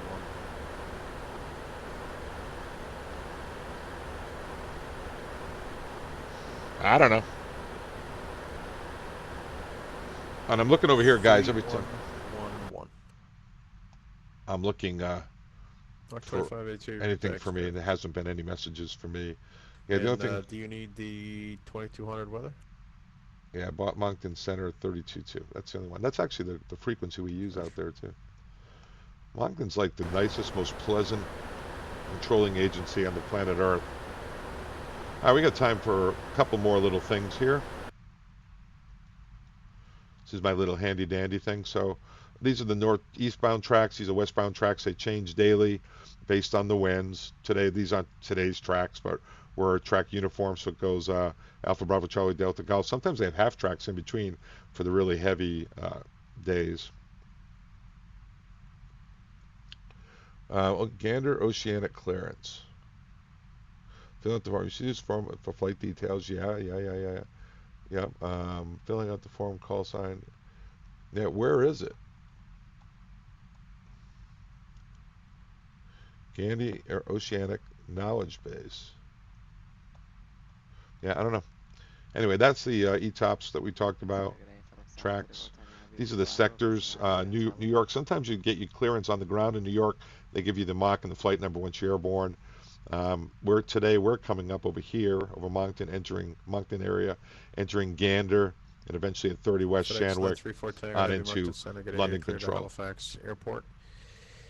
Via the Moncton 5 departure flight plan route, departure only 06. You gotta be, this is abnormals up here. You gotta be careful. Sometimes, like, you can look at your map, your plotting chart, and see, oh yeah, we're gonna get a clearance with with Gander here because we're with New York because we're below. But there are certain sectors that are delegated right here at this point to Gander by New York. So you have to be careful. You have to look at your plotting charts to figure that out. Non-ETOPS flights, you got to stay within 435 miles of those alternates. ETOPS flight, it's 435 miles for the 777 because of our Mach and airspeed. ETOPS portions in between, you got a whole different MEL. These are contingencies that we'll talk about later. Let's go back in the airplane.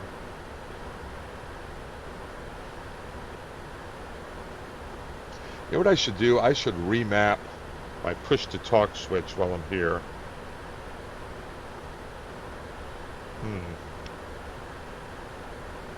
Now we'll keep it at the trim for now. Mach 2365, Mach Center, good day, you're cleared to the Gander Airport. With Goose Bay 3 departure, flight plan route, depart runway 08, squawk 3113.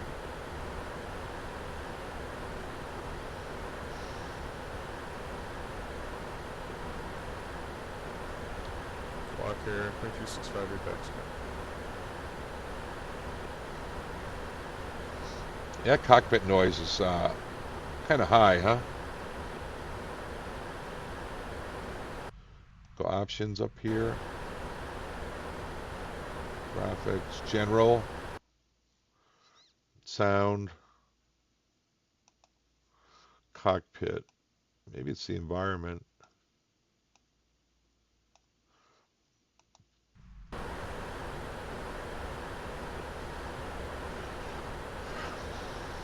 Yeah, so we have charts that we'd be looking at, especially, we actually have a iPad with moving map display that we would be able to see where we were. Speaking of moving map display, right? Auto route. Let's do an auto route just for fun. Yeah, I don't know why. Just felt like doing that. Moving maps, auto start. Flight, we're going to go this. We'll do this. Put it back. Yeah, I don't know if I'll ever show you guys. Oh, please contact me on 32.3. Yep, all right, there we go. Moncton Center, American 100 Heavy. We are not CPDLC. Approaching Brad, flight level 360. American 100 Heavy, Moncton, good evening. Squawk 3114.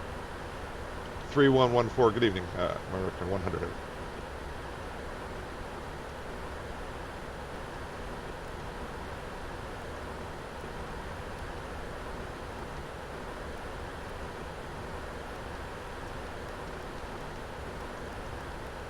So, guys, without an active Gander Center, I'm not sure if Moncton's going to give us our clearance. Normally we get it through the machine, and we have backup radio frequencies we can call. American 100 Heavy, identify flight level 360. American 100 Heavy, thanks. All right, radar identified by Moncton. I'll see if I'm picking up a Gander freak yet. Nope. That's CYQX. 016 Heavy, Moncton Center, good evening. Squawk 3116. 3116, hello, 06. Moncton Center, good evening, November 5550, flight level 450, inbound Karak. November 55 Bravo Sierra, Moncton Center, good day. Squawk 3117. 3117, 5550. I think I'll put 0.84 Mach in Gila here. 016 Heavy, identify flight level 330.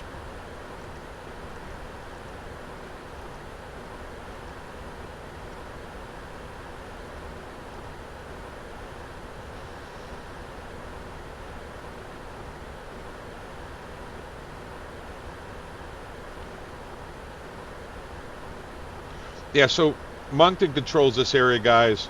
And then we would go to Gander Domestic. 55 Bravo Sierra, Moncton, identify flight level 450.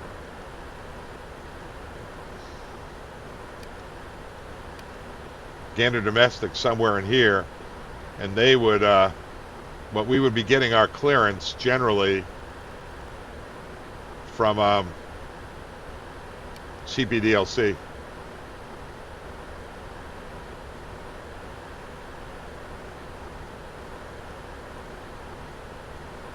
You can see we're quite a ways from Nixo, 682 miles.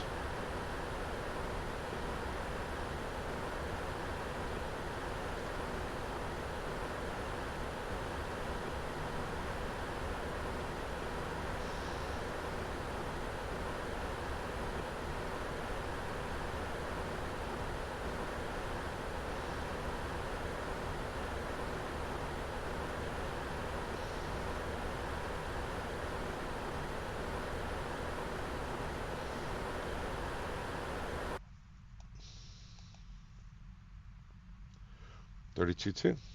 He called us before, Brad. Back 142 Heavy Mountain, good day, squawk 3120. 3120 American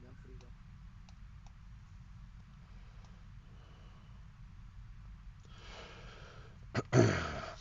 So somewhere in here we'd be getting all our area weather for Canada, Newfoundland, or area weather for Europe, and we get our weather for our en route alternates specifically, our NOTAMs for those en route alternates, which would be like Keflavik or today Greenland, or lodges down in the Azores if we're a little further south. So typically be one Canadian alternate, typically one European alternate in either lodges or Keflavik, depending on how far north or south we were.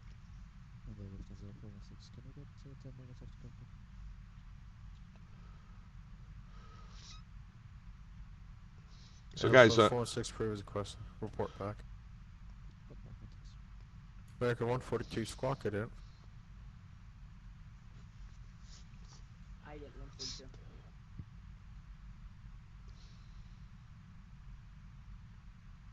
I'm just leaving it off the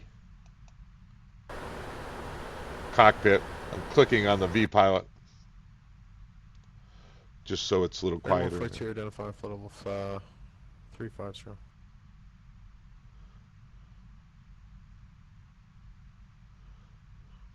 We're doing fuel checks at Brad. We check our time at Brad.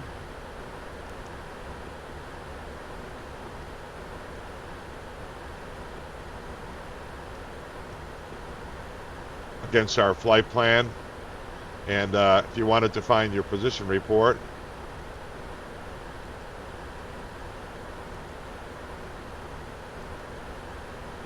go to Prague, position report.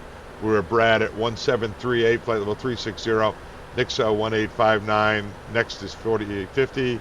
Fuel we had was 96.7. We compare that to our fuel plan that we print out after we took off and see where we're running on the fuel curve. It's a little different. This is calculated fuel. This comes what the machine thinks it should have, but what you really have is this. So you can see that sometimes there's a difference of 1,000 pounds or so. I only care about this. I compare it to this. Let's say you had it thinks it should have 102 and you have 97. You've got probably have a fuel leak, but this is what you really have right here, 95.8, 95.8. So it's a little bit of confusion on that. This is what the machine thinks it should have. This is what you actually have. If this one is significantly higher, what it thinks it should have, and you start noticing a big disparity, you might have a fuel leak. There's a procedure to check before checking it.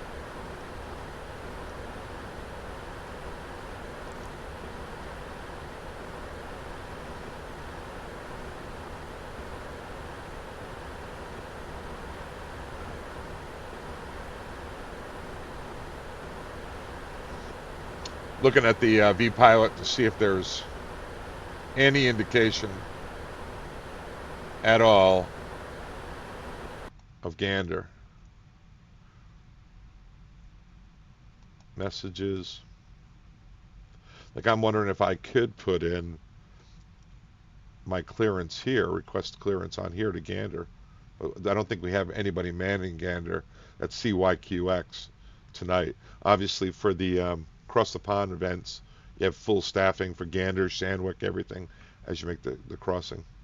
I left on my little sheet here, little position report sheet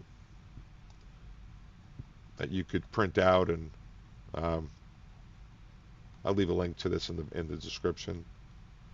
That's the engine out, drift down. Those are the sectors, simulated tracks. ETOPS explanation, you can see that 777 is about 0.84 and 320 knots, 435 miles. So we are the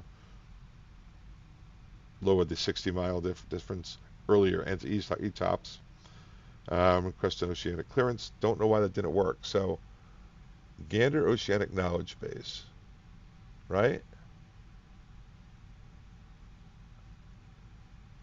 knowledge base.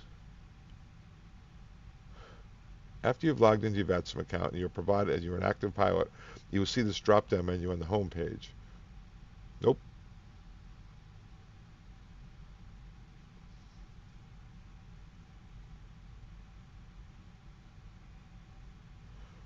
Sure didn't see that.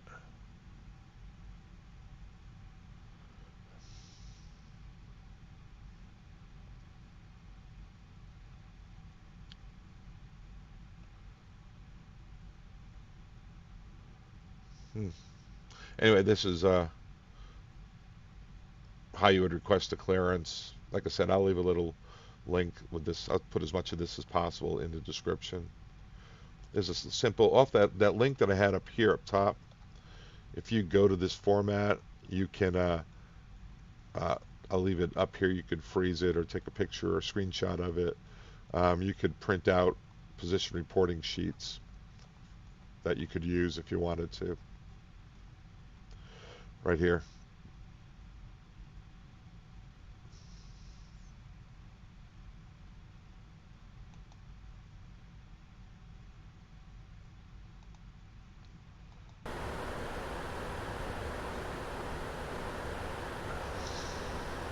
That's 4-6.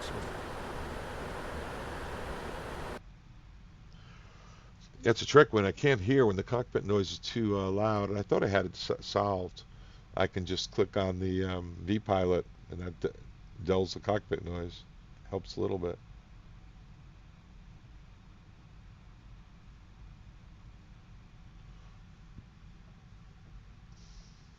Not much to say tonight, guys. This is just an experiment.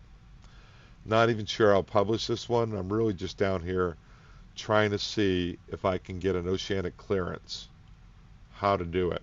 Because it looked pretty simple on the VATSIM website, right? Like here, let's go VATSIM Oceanic. And looking center November 26 Romeo, we're back in the cockpit. Turns out that I forgot to pack any good snacks in the flight today. 926 Romeo, Roger. Let's go here. Log in. Allow.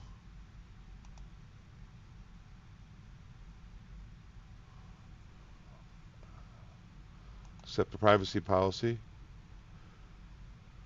Looks like something about pilots. Let's go back to our thing, right?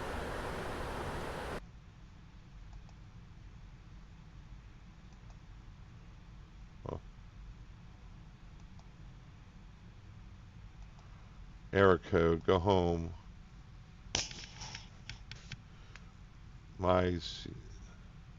It says pilots. Oceanic Clearance Generator. Maybe I could do it here. Let me try it. AAL 100. This does not submit your, this to provide you an idea what to say. I know what to say, so. Pilots.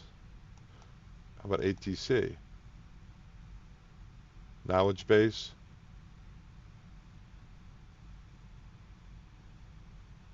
Getting your clearance.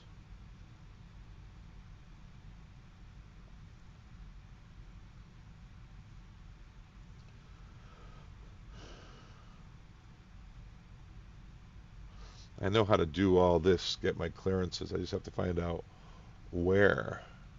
This is what I want to do because you can't do it on the ground, guys.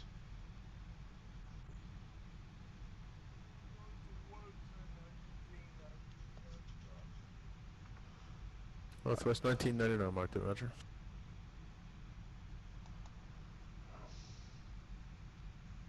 Yeah, it said something about, right? Let's go back.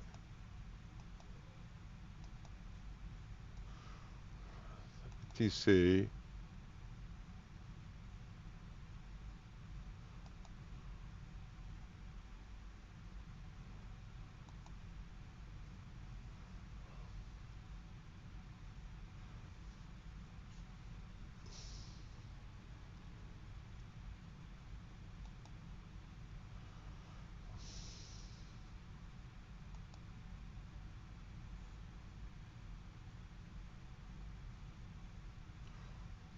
Hmm.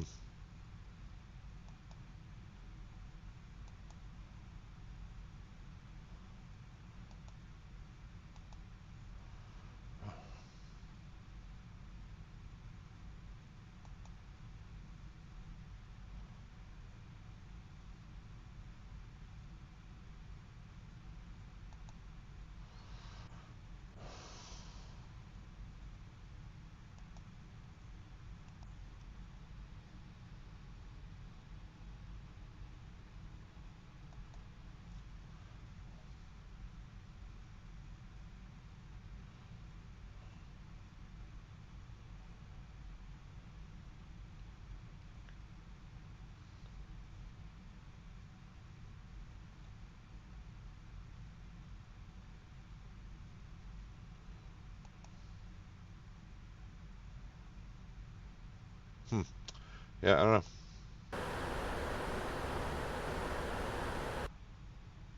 Still no Gander popping up here, but we have a long way to go.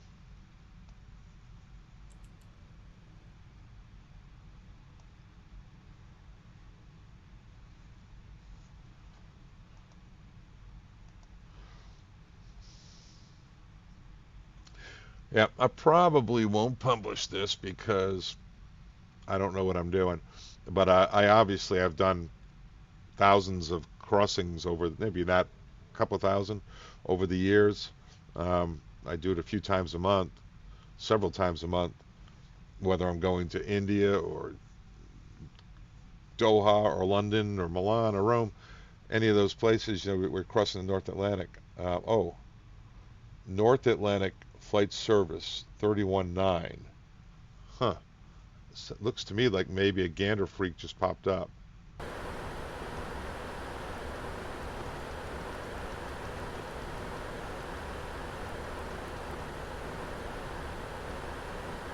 So they're probably going to change me over. So let me show you that. This is Moncton, right? This is North Atlantic Sir, good Flight afternoon. Service Cape 319. That is a Gander 319 freak that we out of use. Halifax on the Halifax for departure So will I, be if anything, passing guys, I can 1,200 do my for 5,000. do it verbally. Gabriel 319, Moncton Center. Good day, you're identified. Cleared, climb 7,000 for now. Climb 7,000 for Cape Air 319.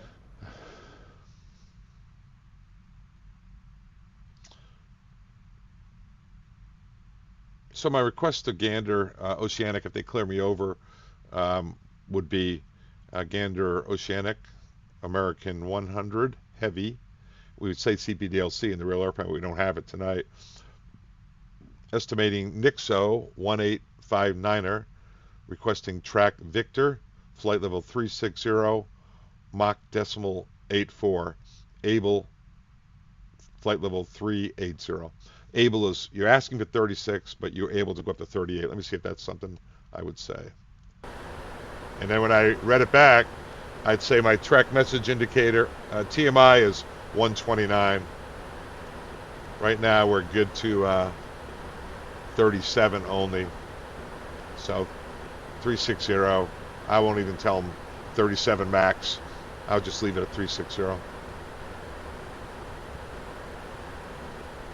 If he changes our track, not a problem. I'll come in here to our flight plan, right? PDF, and I'll find track. Let's say they say unable track Victor. How about track Tango? So I take a look. Track, it's not Tango. How about track Whiskey?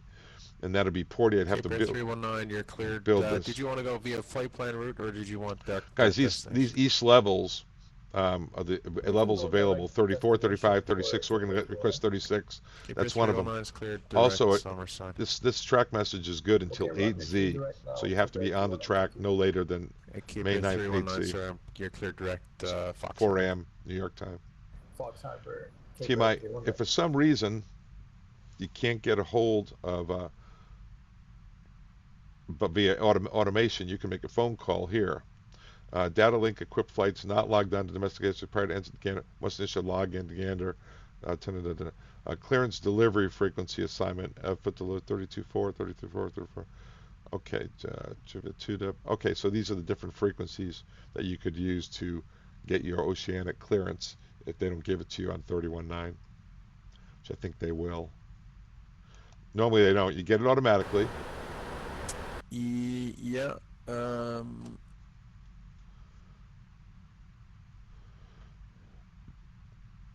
Yeah, you get it automatically. If you don't, you make a radio call and you request hit it. escape key. Select KPR 319. And hit F4. And aircraft, or sorry, the numpad plus sign. This guy talking to the computer thing, man. I need, it's like one of my guys helping me out. Yeah. Go open up your general settings again. Oh, you're sharing the application. You just share the screen. Because I can't see that pop open window. This Moncton guy is talking somebody through it. Nope, sorry.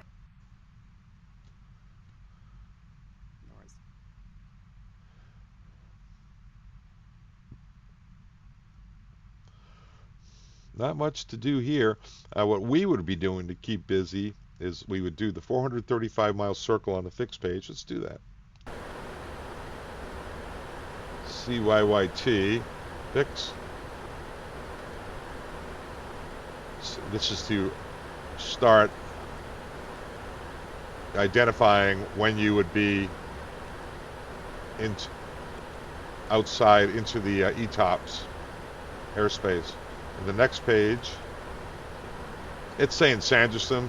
Don't know about that.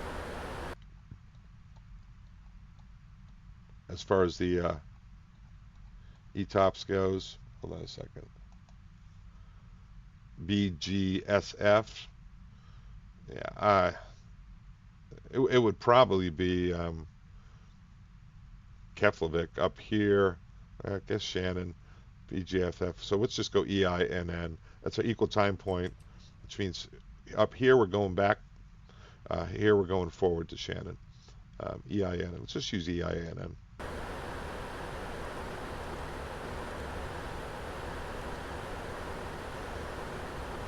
$435 miles. Not going to be able to see it yet, guys, because so we're obviously not in ETOPS. When we hit the other side of this and we hit the circle on the other side, we've entered ETOPS, and our MEL, our minimum equipment list, the required equipment, all changes. So we draw those circles. We would be waiting on our clearances. We get the area weather for Canada, Newfoundland, all the different airports, area weather for Europe when we get on the other side, alternate weathers in between, maybe Keflavik, maybe Sanderson, maybe Lodges. We do all that.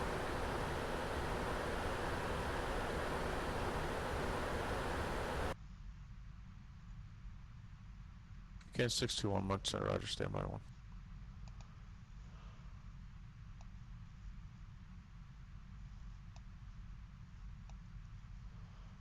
There we go. It's kind of cool. And Mountain Center, November 26 Romeo. They have us crossing at 37, but we're too heavy. You don't want to be in a 777 where you're right near overspeed or underspeed.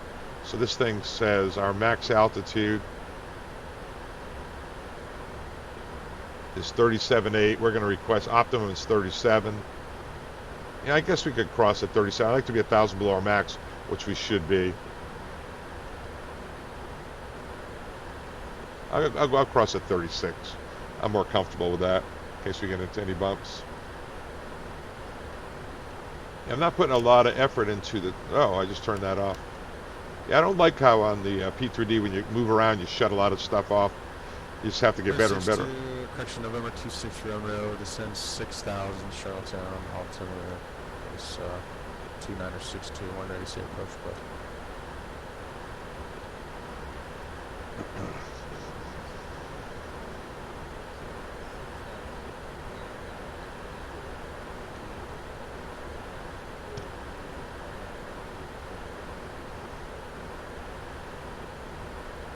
check that. You can inspect it.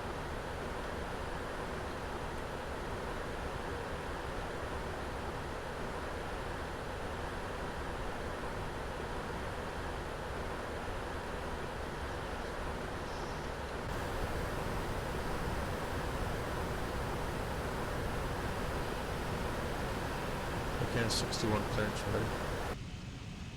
Oh, they give an Oceanic here. Can 61's cleared to Halifax Airport, St. Oh, no. 7 departure. Flight plan route, depart runway 16. Runway 29 is also available, squawk 3121.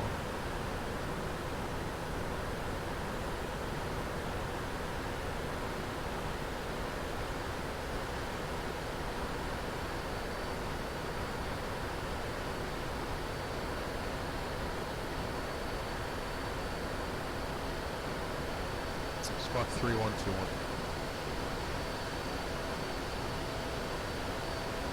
Here can 61, you'll be back to straight. I wonder if in a year from now, 26 Romeo, cleared direct. when I've retired, if I look back and go, I can't believe I used to do this. Cannot believe I used to do this.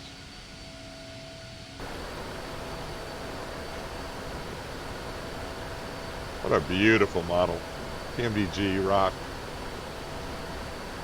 Flight to 4168 minus face to the west, bosses outflight, change of route frequency 7.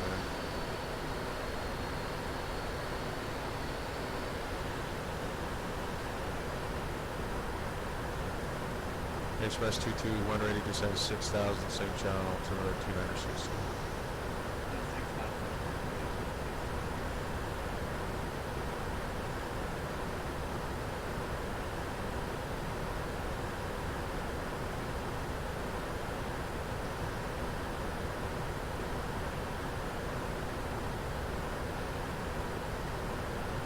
Park 25, 8D2, Roger, runway 08, the wind 070, 14, altimeter 3981. Taxi via Foxtrot, on runway 08, bus ready.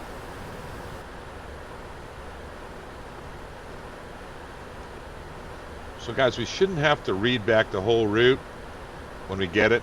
I'll have it ready. Nixo, because we have the track message number. If we say, Roger, American 100 Heavy is cleared to track Victor via Nixo, flight level 360, Mach decimal 84, and I would say TMI 129. If you say TMI 129, he knows you have checked your flight track against the TMI. They're not messing around out here. If you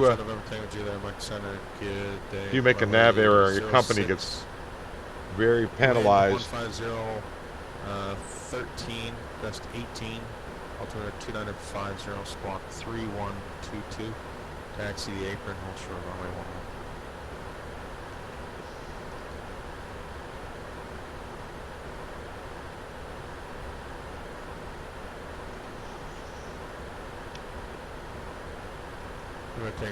And my mistake, that's apron Alpha to hold short 11. With those wind, did you want 11 from Alpha departure, or did you want to take it off 6?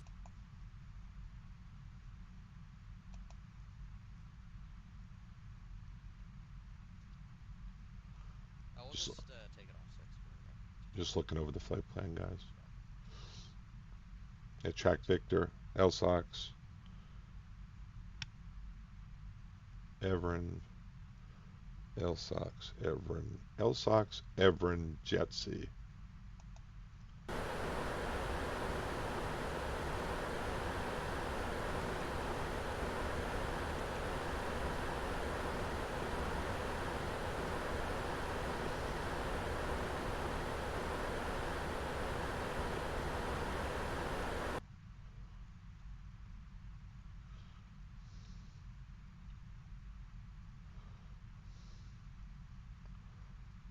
Denham, LSOX, Everin, Denham, LSOX, Everin.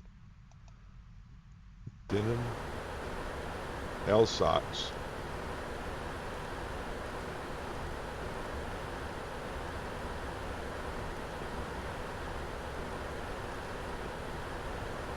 Jetsy.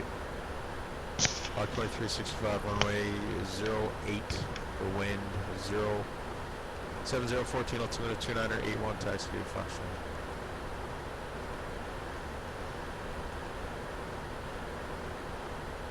Looking at the fuel. So I'm happy about this, guys, that we have a Gander, a North Atlantic track frequency. That's usually Gander Oceanic. Hawk 2582, report this frequency airborne. The wind That tells me there's not again, going to be a Gander in 07014, Shanwick. clear They're takeoff, probably rolling just zero. going to keep you on 31.9 for the whole crossing. You probably have to give position reports Hawk 2365, each place, which I'm more than capable of doing runways, that. right. Not a problem.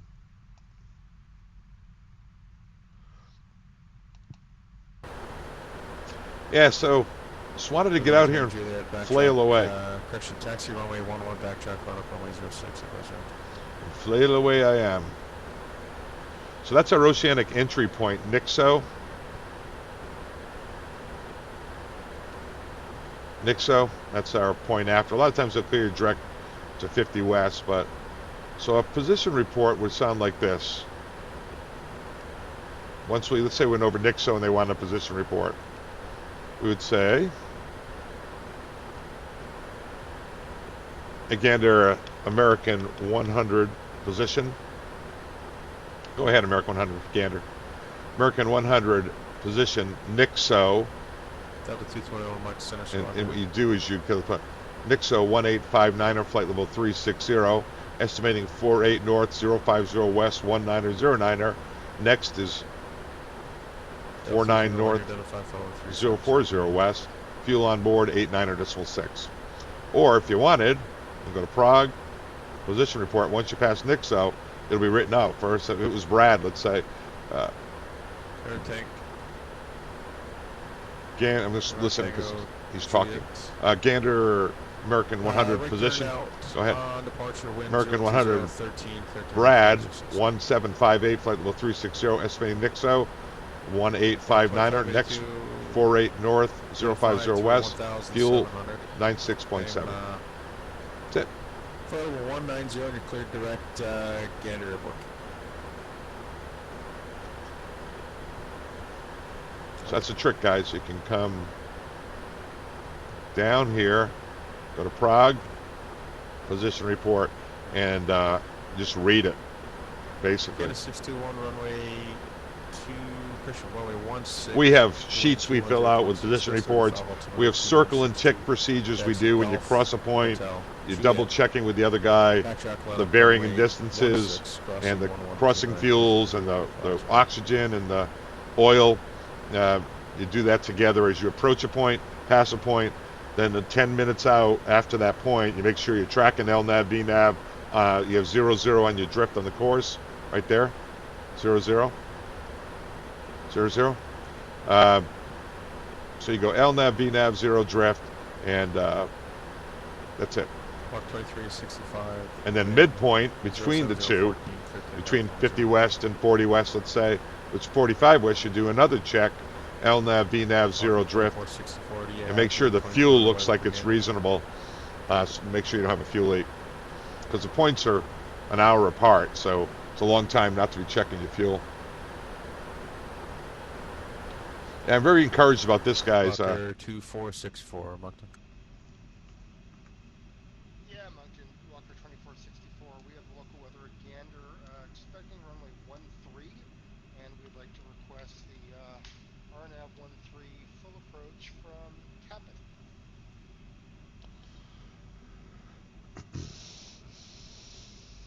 Okay, Walker 2464 is clear direct Capat, and you can plan the RNAV Zulu runway 13.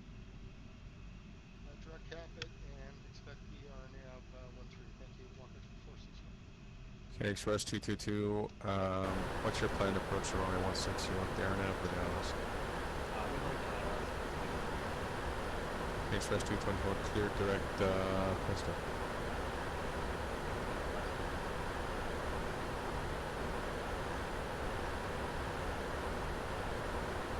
I'm just writing down track Victor, flight level. I'm anticipating we'll get it. There's not many people out here. Mach decimal 84. That's it. Yeah, until that Gander popped up, guys, I was very nervous about how do I get an Oceanic Clearance? In here, we program our box and send it out, and it's all automated the way we communicate in the real airplane. But here, I was hoping there would be a Gander frequency. Rock 2365, you're identified through 2700, climb flight level 210, continue runway heading now. Northwest 1999, say again your request. Can we go get on Northwest 1999, you can actually file it via the NAT Track system. I'll send you a PM. It's an electronic clearance submission. If you don't want to do that, then you can go and talk to I'm going to reset my Gander push on to the talk. radio. Did you want to do that, or do you want to do it via the electronic filing system?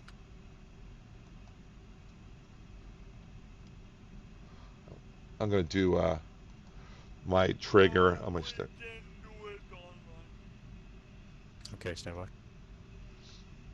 Center Cape Air 319 would like to request descent and, if possible, the RNAV 33 into Fox Harbor.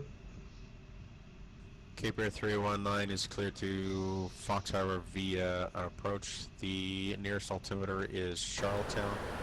The altimeter is 2962. Oh, it's nice and quiet when I click on the V pilot. To Fox Harbor via the RNAV 33 approach. Yeah. Altimeter 2962. I don't think you guys are going to watch this, Cape Air 319, but I'm going to put it in there Roger, how do you plan to cancel your flight plan? just in case.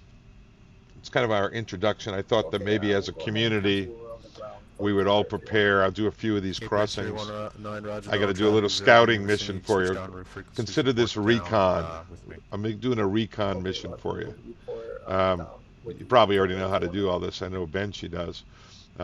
Because I really would like to try to get as many of us possible in that North Atlantic across the pond eastbound dealie. I guess they take 1,000 pilots, a couple hundred controllers, and all the other support things. And you're assigned routes and block times. So my route, I apply to get it, and my route might be Kennedy to Heathrow or Philadelphia to Manchester. Canada 621, or report this frequency airborne, the wind. Chicago to Frankfurt. 26 goes 35, clear And we all take off. You show up at the airport, you try to download the best scenery you can. They give you links for that. It's pretty cool. And you fly over doing these North Atlantic procedures. Express 222 descend 3000. Pretty darn cool. So if you look down here, now I have this traffic global, is that what it's called? Yeah, traffic global symbol. Canadian Express 222 after Pesdo, clear deck. Yeah, I can't believe I undertook this. Really, shortly after Pesdo. Should I be leaving this unattended? Or should I just go ahead and fly the whole thing all night? The deal is, guys, this is the most important part I want to do. When I get on the other side and I coast in with Shanwick, they'll be getting the frequencies up here. I don't know if they'll have any. Otherwise, I'll just make a Unicom arrival into Heathrow. If you fly into Heathrow, the curfew is 6 a.m., which I'm going there. Right now, our ETA... Never take Julia, I'm sorry. Did you want to fly following to... 23Z. I'm sorry, you're not even going to Halifax. What are your intentions? You're going to do... I see in your notes here, you got to touch and go at Charlottetown, then Halifax back one.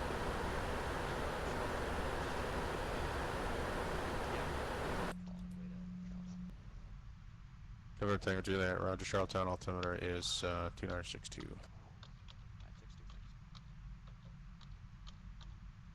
November 26 Romans cleared Charlottetown Airport, RNAV Zulu, runway 28 via Epsilon. Yeah, so the airport doesn't open for another 6 hours and 10 minutes. British Airways can land, but we can't. We get violated if we do it. So we're landing. We would end up having to hold.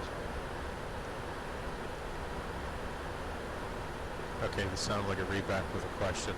Just stand by. Canadian Express 222 cleared St. John's Airport. 6 hours. Yeah, we're touching down in 5 hours. So we would have to hold for an hour in the real world. So obviously... 621 Moncton, you're identified. Climb, flight level 340. We wouldn't do that. Exit on course. And November 26 Romeo, did you want the RNAV Zulu via EPA?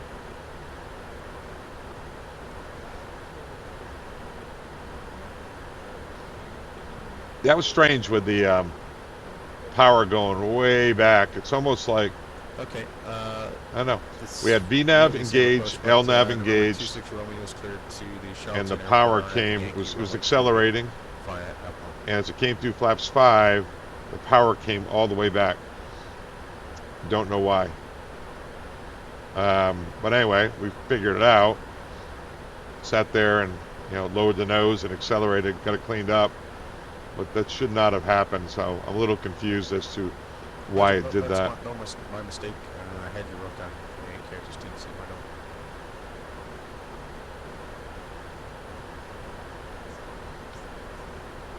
Number 55 Bravo Sierra, descend flight level 350 initial.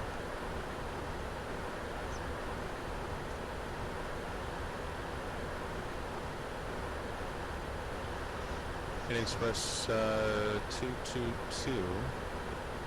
The wind 21026, gust 35, total line runway 16.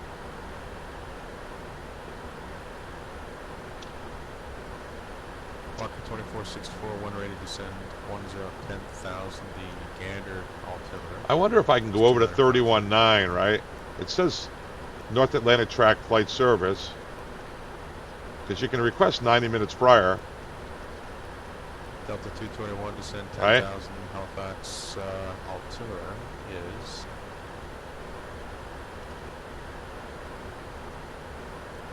Let me try something.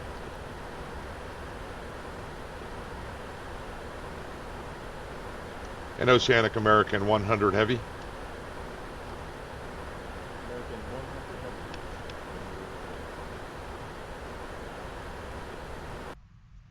I'm sorry, to turn my radio down. American 100 heavy, requesting Oceanic Clearance. We have track message number 129er, and interested in track Victor, flight level 360, Mach decimal 84, and American 100 heavies, estimating Nixo 1859er.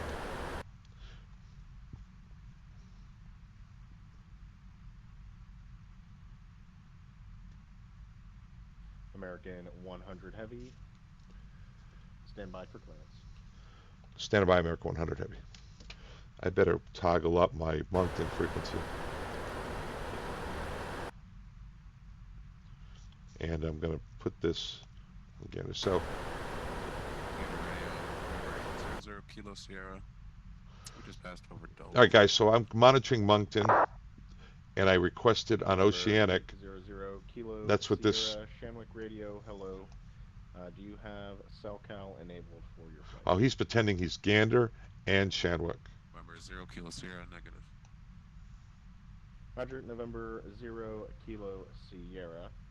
Primary frequency 131. Number 26 Romeo, I have no other traffic for you in Charlottetown. Change over to en route frequencies, and you can report down. And So I'm listening to Moncton on the left and Gander Oceanic on the right, and he pretends he's Shanwick Oceanic on the 30 when you hit 30 west. So it all is under FS flight North Atlantic Track Flight Service Station. He's saying Gander here. He'll say Shanwick over there. Yeah, November 26 Romeo. It's an uncontrolled airport. So yeah, you can go over to en route 22.8. You can make your position reports there and call me back on this frequency when you're down and clear of all runways. If you're in Wilco for November 26 radar, thank you for explaining to me. Roger.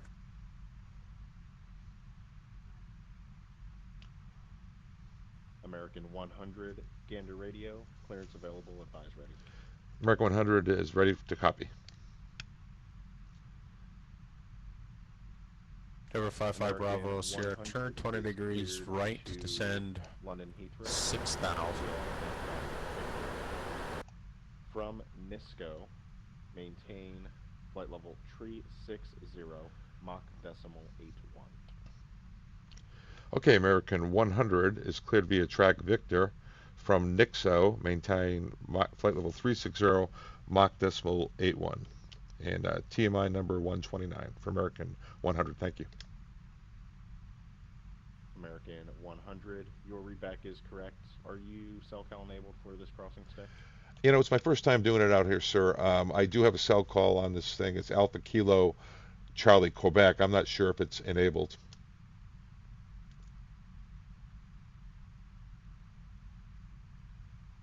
Roger, if you set it up in your pilot flight, you should have it. Check cell call. Okay, say again. How do I set it up, sir? I'm really sorry. How do you set that up? Not a problem. In your flight plan remarks, you would set, I can send it to you via private message. Flight plan remark. Okay. It says voice, text. Okay, that'd be great. Thank you. I see it. Thank you.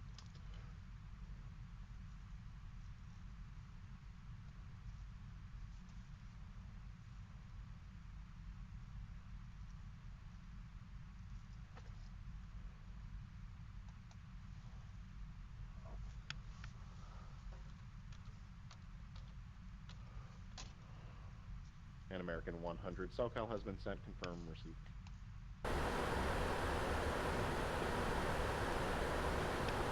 Yeah, negative cell call, sir. I'm not sure I have it set up for you yet.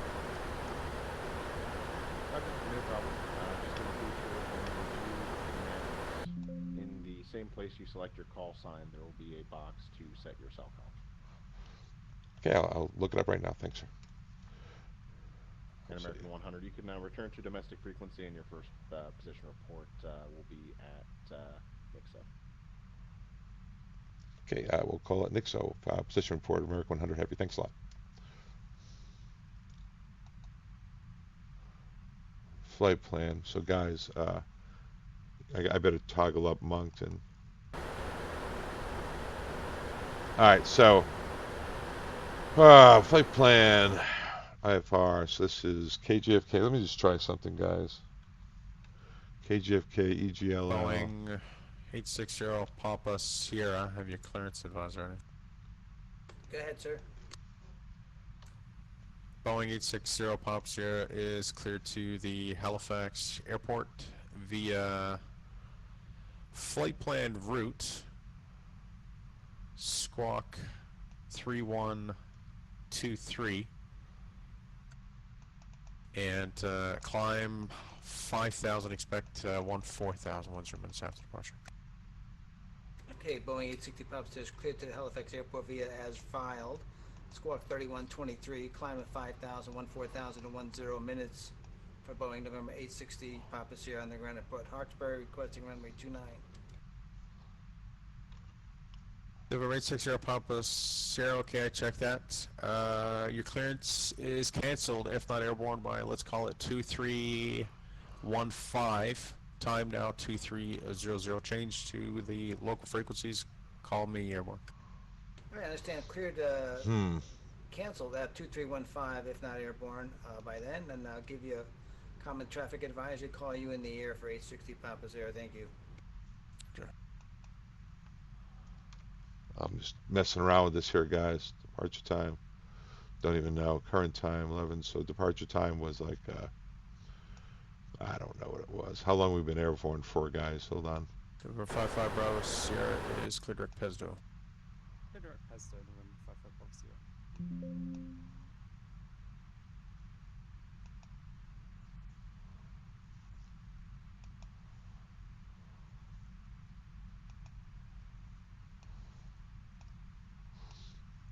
Been airborne for 132. So roughly 17Z, 1650Z. 1650Z. Go to Tango Juliet. Traffic for you is at your 12 o'clock, indicating 3,000. Just beginning the approach runway 28 into Charlottetown. You can change over to Charlottetown frequency now, and you can report back with me leaving Charlottetown Control Zone. The latest altimeter there is 2962. You'll call Charlottetown Radio now and check the traffic, and we'll give you a call once we're leaving Charlottetown for Quebec Hotel. Sorry, November Tango Juliet. Thanks, have a good one. Thank you, Roger.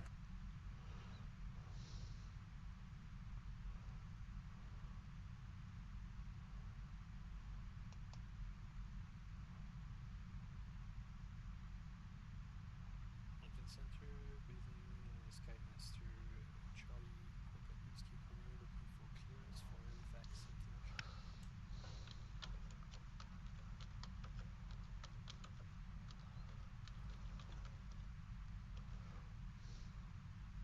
Northwest 1999 clearance received.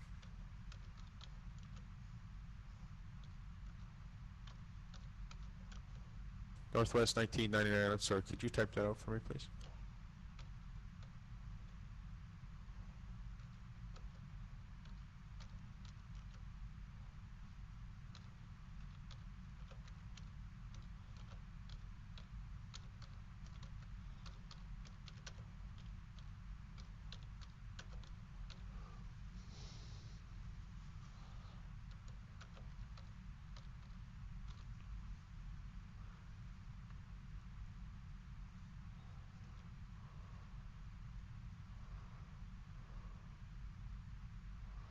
All right, so I got a message here, guys, from Moncton.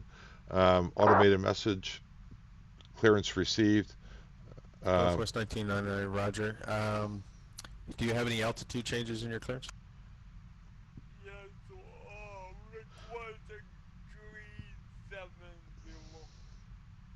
Okay, Northwest 1999, This when is ready. cool. Climb flight level 370. Report leaving flight level 350. Look at this, guys. So this message came in. You could go here, sign in with VATSIM. Roger. Hello. Request and receive your Oceanic. Request clearance. Oh, so that's cool. So they give you a link to get you clearance. Request clearance. You fill it out. Cool. All right. Real cool. So I got a message from Moncton here. So that was what I wanted to find out, guys. And they actually told me. American 100, I missed your message. You said you had your Oceanic clearance already? Yes, sir. American 100, track Victor, flight level 360. We have our Oceanic, sir. Boeing 860 Papa Sierra is off of Port Hawkesbury with you at a climbing at a 3,000. Fulfilling 06 Papa Sierra, Moncton Center. You're identified through 3,700. You're clear on course, climb 14,000. I pushed the wrong freak, guys. Clear on course up to 14,000 Papa Sierra. Thank you. And Moncton America 100. I'm sorry, I pressed the wrong button there. Sorry. We do have our Oceanic track Victor, Mach decimal 81, flight level 360, proceeding direct NIXO. Okay, I checked. I missed the altitude. What was your cleared altitude? Flight level 360 for American 100, sir. American 100, Roger. I checked. Did you file that via the NAT Track system? I just don't see it on my end. It's the first time doing this. I actually did it via a 31.7, but then I got a message from you on just how to do it, so I should have done it via the NAT Track system. I can do that if you want. I actually would like to practice it. That's probably not a good idea. I already have one, right? Yeah, let me coordinate that with Gander here and get back to you. I'm sure they won't have a problem. They'll just issue the same clearance. Yeah, and no sweat. I actually clicked on it, looked at it. It's pretty straightforward. I'm out here trying to experiment and figure out how to do all this stuff, and it's pretty darn clear. So thank you. I'm all set. Thank you, though.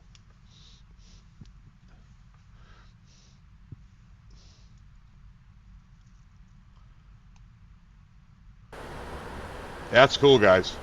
So I got this message from Moncton, right? Clicked on it, open link, signed in. I'll try it.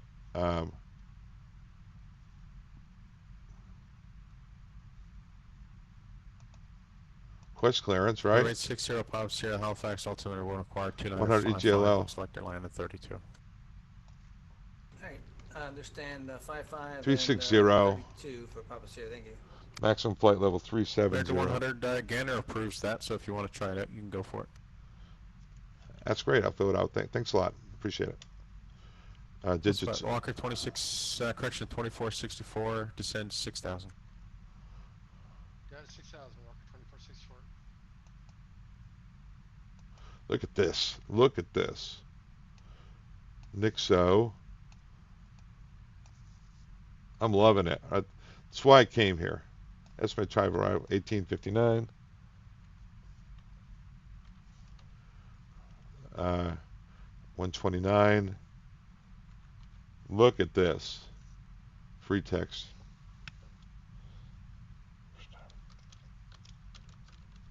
Walker 2464 is cleared. Gander Airport. Arnav's GPS runway 13 approach. Cap at transition. I won't bother saying Cleared that. GPS 13, cap at transition, Walker 2464. There we go. Roger. All right. Oceanic Clearance request. I requested a track November 26 Romeo. via Nixo, track Victor, 360 Mach 81, max through 37, TMI 129.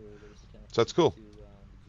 All right, so guys, let's take a look at what happened. 26 Romeo, the airport is uncontrolled. Taxis at your discretion. So I was with Moncton on frequency 32.2. They sent me a free text message here and to tell me I can either get it via voice on 31.7. I used 31.9 because that was this frequency there. I think they might have met 31.9. Or I could click here and file it like I just did. I wish I had known that. They sent it after I'd already called Gander.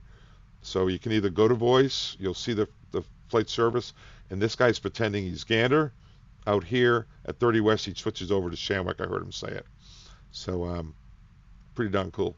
But anyway, and then I requested 8.1 instead of 8.4 because that's what he already gave me, 8.1. It's kind of 1999. Kind of slow for us. Elser, you can contact Gander Radio on 131 decimal minor surveillance service will terminate over Elser. Have a good flight. Now I'm just waiting.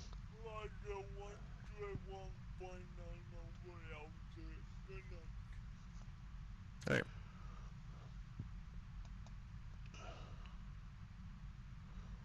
So I don't know if it comes up here. If you haven't received clearance within 10 minutes, requesting. 2365. What's your true airspace? We obviously already have it, so we're not worried about it. It's as filed. I'm showing 220 knots at the moment.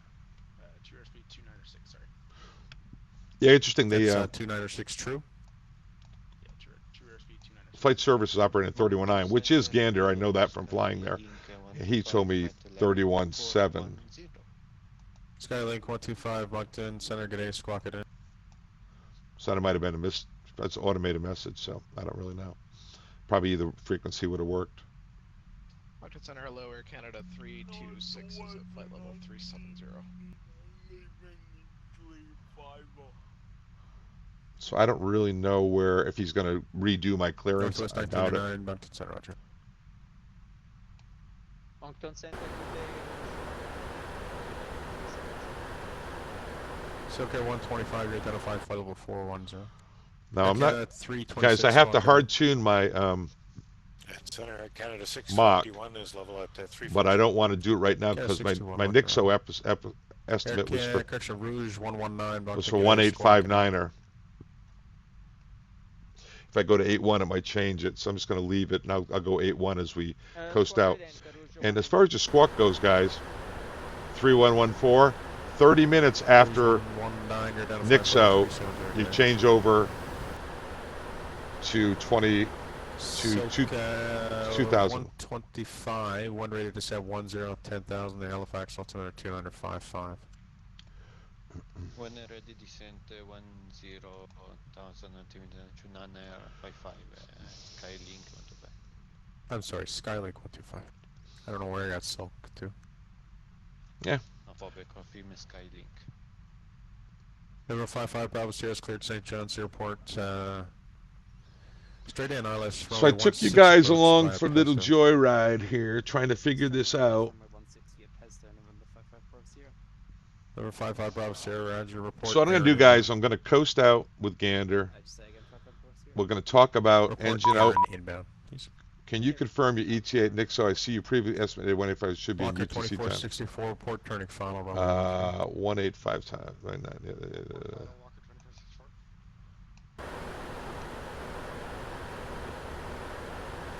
1859Z.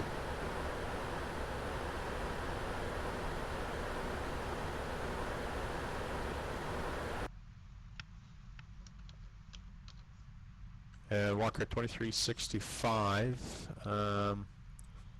Reduce speed by 20 knots. For I gotta do here, guys. Gander. Reduce 20 for 126.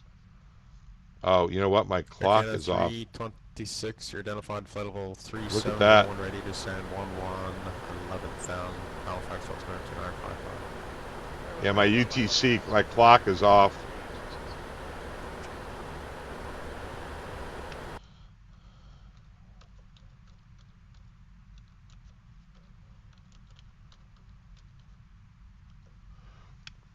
I'm not going to fly around like this. So 1859. Present time is 1835. So it's 24 minutes. 24 minutes. 2335. Good. November 860 Pop Sierra, contact Halifax arrival 119 decimal 2.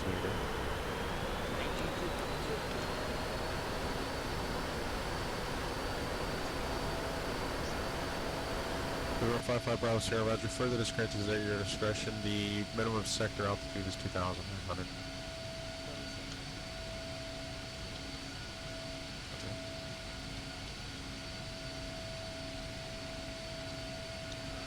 Let's go in here and look again. 235, 35, 23. Well, that's a bummer, guys.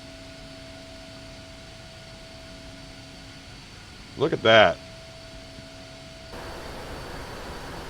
So I'm going to go in.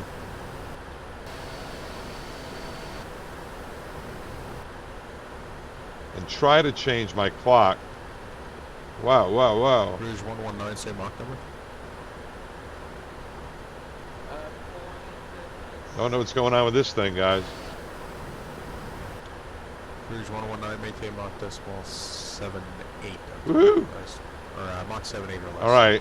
How do you reset my clock?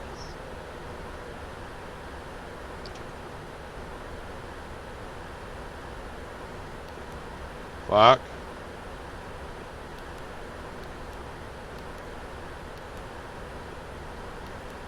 Well, that's a bummer. My clock is wrong.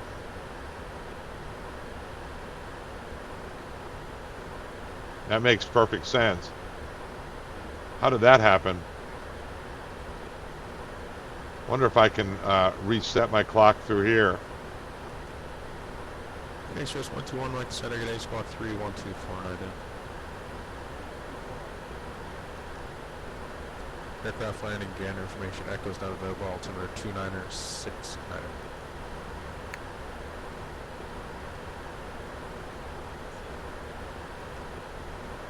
55 Bravo Sierra, the wind. All right, these guys are fine. 21026, gust 35, clear to land, runway 16. Yeah. Yeah, I've got, don't know how to reset my clock. Let me see.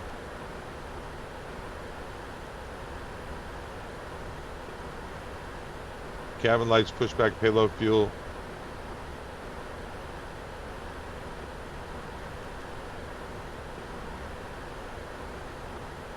Wonder if I can do it through here. Express 121, you're identified flight level 310 again.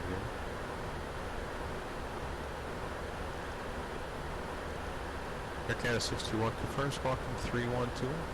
Calculators. Affirm 3121. That is so weird. Okay, Air Canada 621, looks like I got a duplicate code. Squawk 125 with the identity. Really weird. Yeah, I don't know how to reset anything, guys.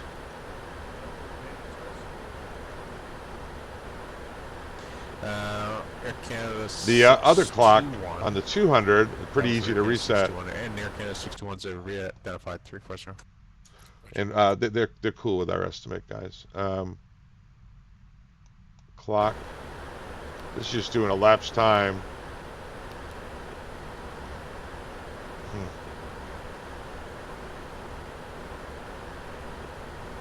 Sorry, who called it?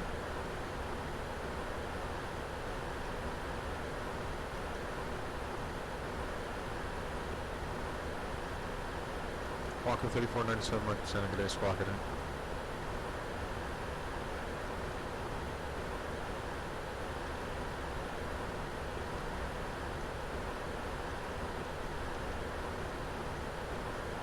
Wonder if there's a way to reset your clock in here.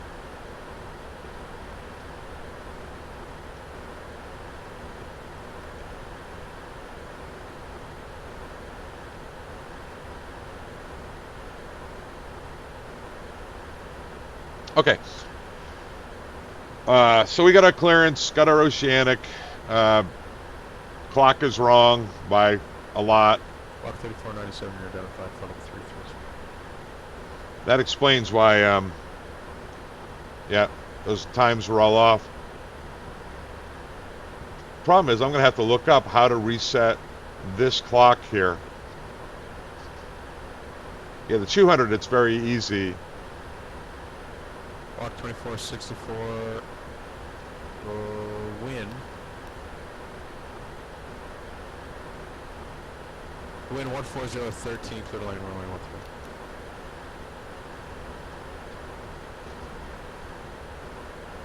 13. Express 121, I'm sorry to have to ask you to do this, but could you disconnect and reconnect for me? I'm having an issue with your data tag. I can't do anything with it. Alright, guys. I'm going to disconnect, guys. 119, descend 1 to 2000. That was interesting. So now I know how to get my clearance. I don't want to cross the North Atlantic with the clock not working. I got to go eat dinner anyway. We'll do more later. That was what I really wanted to find out, was how to get the clearance. So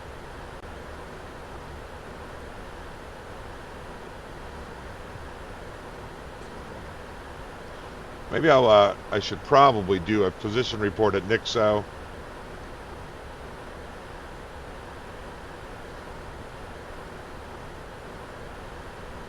Express 121, squawk 3127. Yeah, that's really weird. That clock is wrong.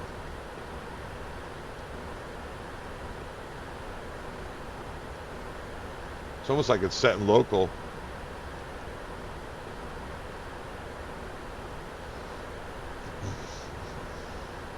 Express 121, you're identified, flight level 37. Negative, sir. I'm showing flight level 310. Okay. I do believe that's what I just said. I see you at 310. Roger, 310.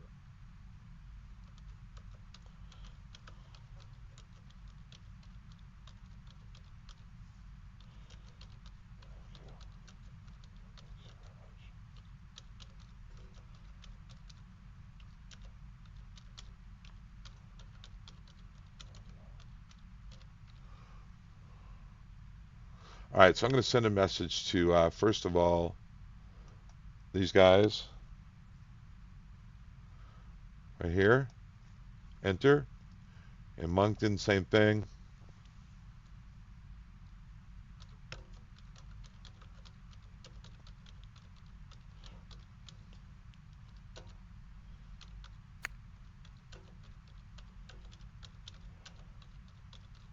Sierra Indy Kilo, sorry, forget your call sign again. 125, contact Halifax, arrival 119.12. 119 Yeah, so maybe I'll publish it, guys. You guys can help me out. Let's see here. Roger, Skylink, thanks. So I sent messages to both of them. Enjoy the rest of your evening. Welcome, St. John's. So I told I told flight service. So now we kind of figured out this part, right? That enjoy the rest of your evening, he said. And then I told Moncton, I have to disconnect. Thank you very much. Outstanding job. But all we do, guys, because I'm not going to cross the North Atlantic with the clocks that wrong. They'll be getting all inaccurate position reports. And I'm not going to do it. Plus, I have to go eat dinner anyway. I'll demonstrate the engine out work some other time. I solved my problem. We had a chance to talk about some things. Contact Halifax, arrival 119. And we got a chance to see how we get our clearance. I'm very happy about this. Very happy about this message. I had seen the flight service, who's acting as both Gander and Shannon. I went there and got my manual clearance, so you got to see that, getting a manual clearance. And then I also got it automated via this. So that's pretty cool. Yeah, look at, he sent it to me. So all right, so that's the other mystery, is if you do it via the automated, you got to stay on this page, because it comes to cleared to EGL via Control NIXO, aircraft on the track frequency, Victor, stepping away for a minute. and that's it, Oceanic Clearance request. So, okay, that answers that. So if you're going to do it manually, you just have to have your track message number ready, read back. If you're going to do it automatically, you click here, you go to that page, you fill it out, you send it. It comes back within 10 minutes, and this is the clearance. There's no way to respond to this. So, yeah, that's good. I guess I could highlight and paste this like this, copy like this, and paste it in here. 26 That's Romeo, it. it's Air Canada, All right, 621 let's get out of here. I'm Center. gonna disconnect. That is the main reason I came here tonight. So got a chance to talk about some things, kind of funky, but kind of cool. So I'm gonna go have a good evening. I'll see you guys later. Mystery solved on that one. So good experiment. You know, no matter how many times you read this stuff, and look until you get in here, you don't know. So now I am confident that I could fly from Kennedy on over. Obviously, because of my background, I know how to do all the position reports, when to contact Shanwick, and all that stuff. I have to find out two things. I have to find out how to reset the clock into 300, and I have to find out how to set my aircraft up for cell call. So if either of you guys know how, any of you guys know how, drop a message in the comments, and thanks. Don't forget to subscribe, and go to the Discord if you wouldn't mind. And Father Time is out. Thanks, guys. I appreciate you guys. Thanks for taking such good care of me. Hope I take good care of you too. See you, man.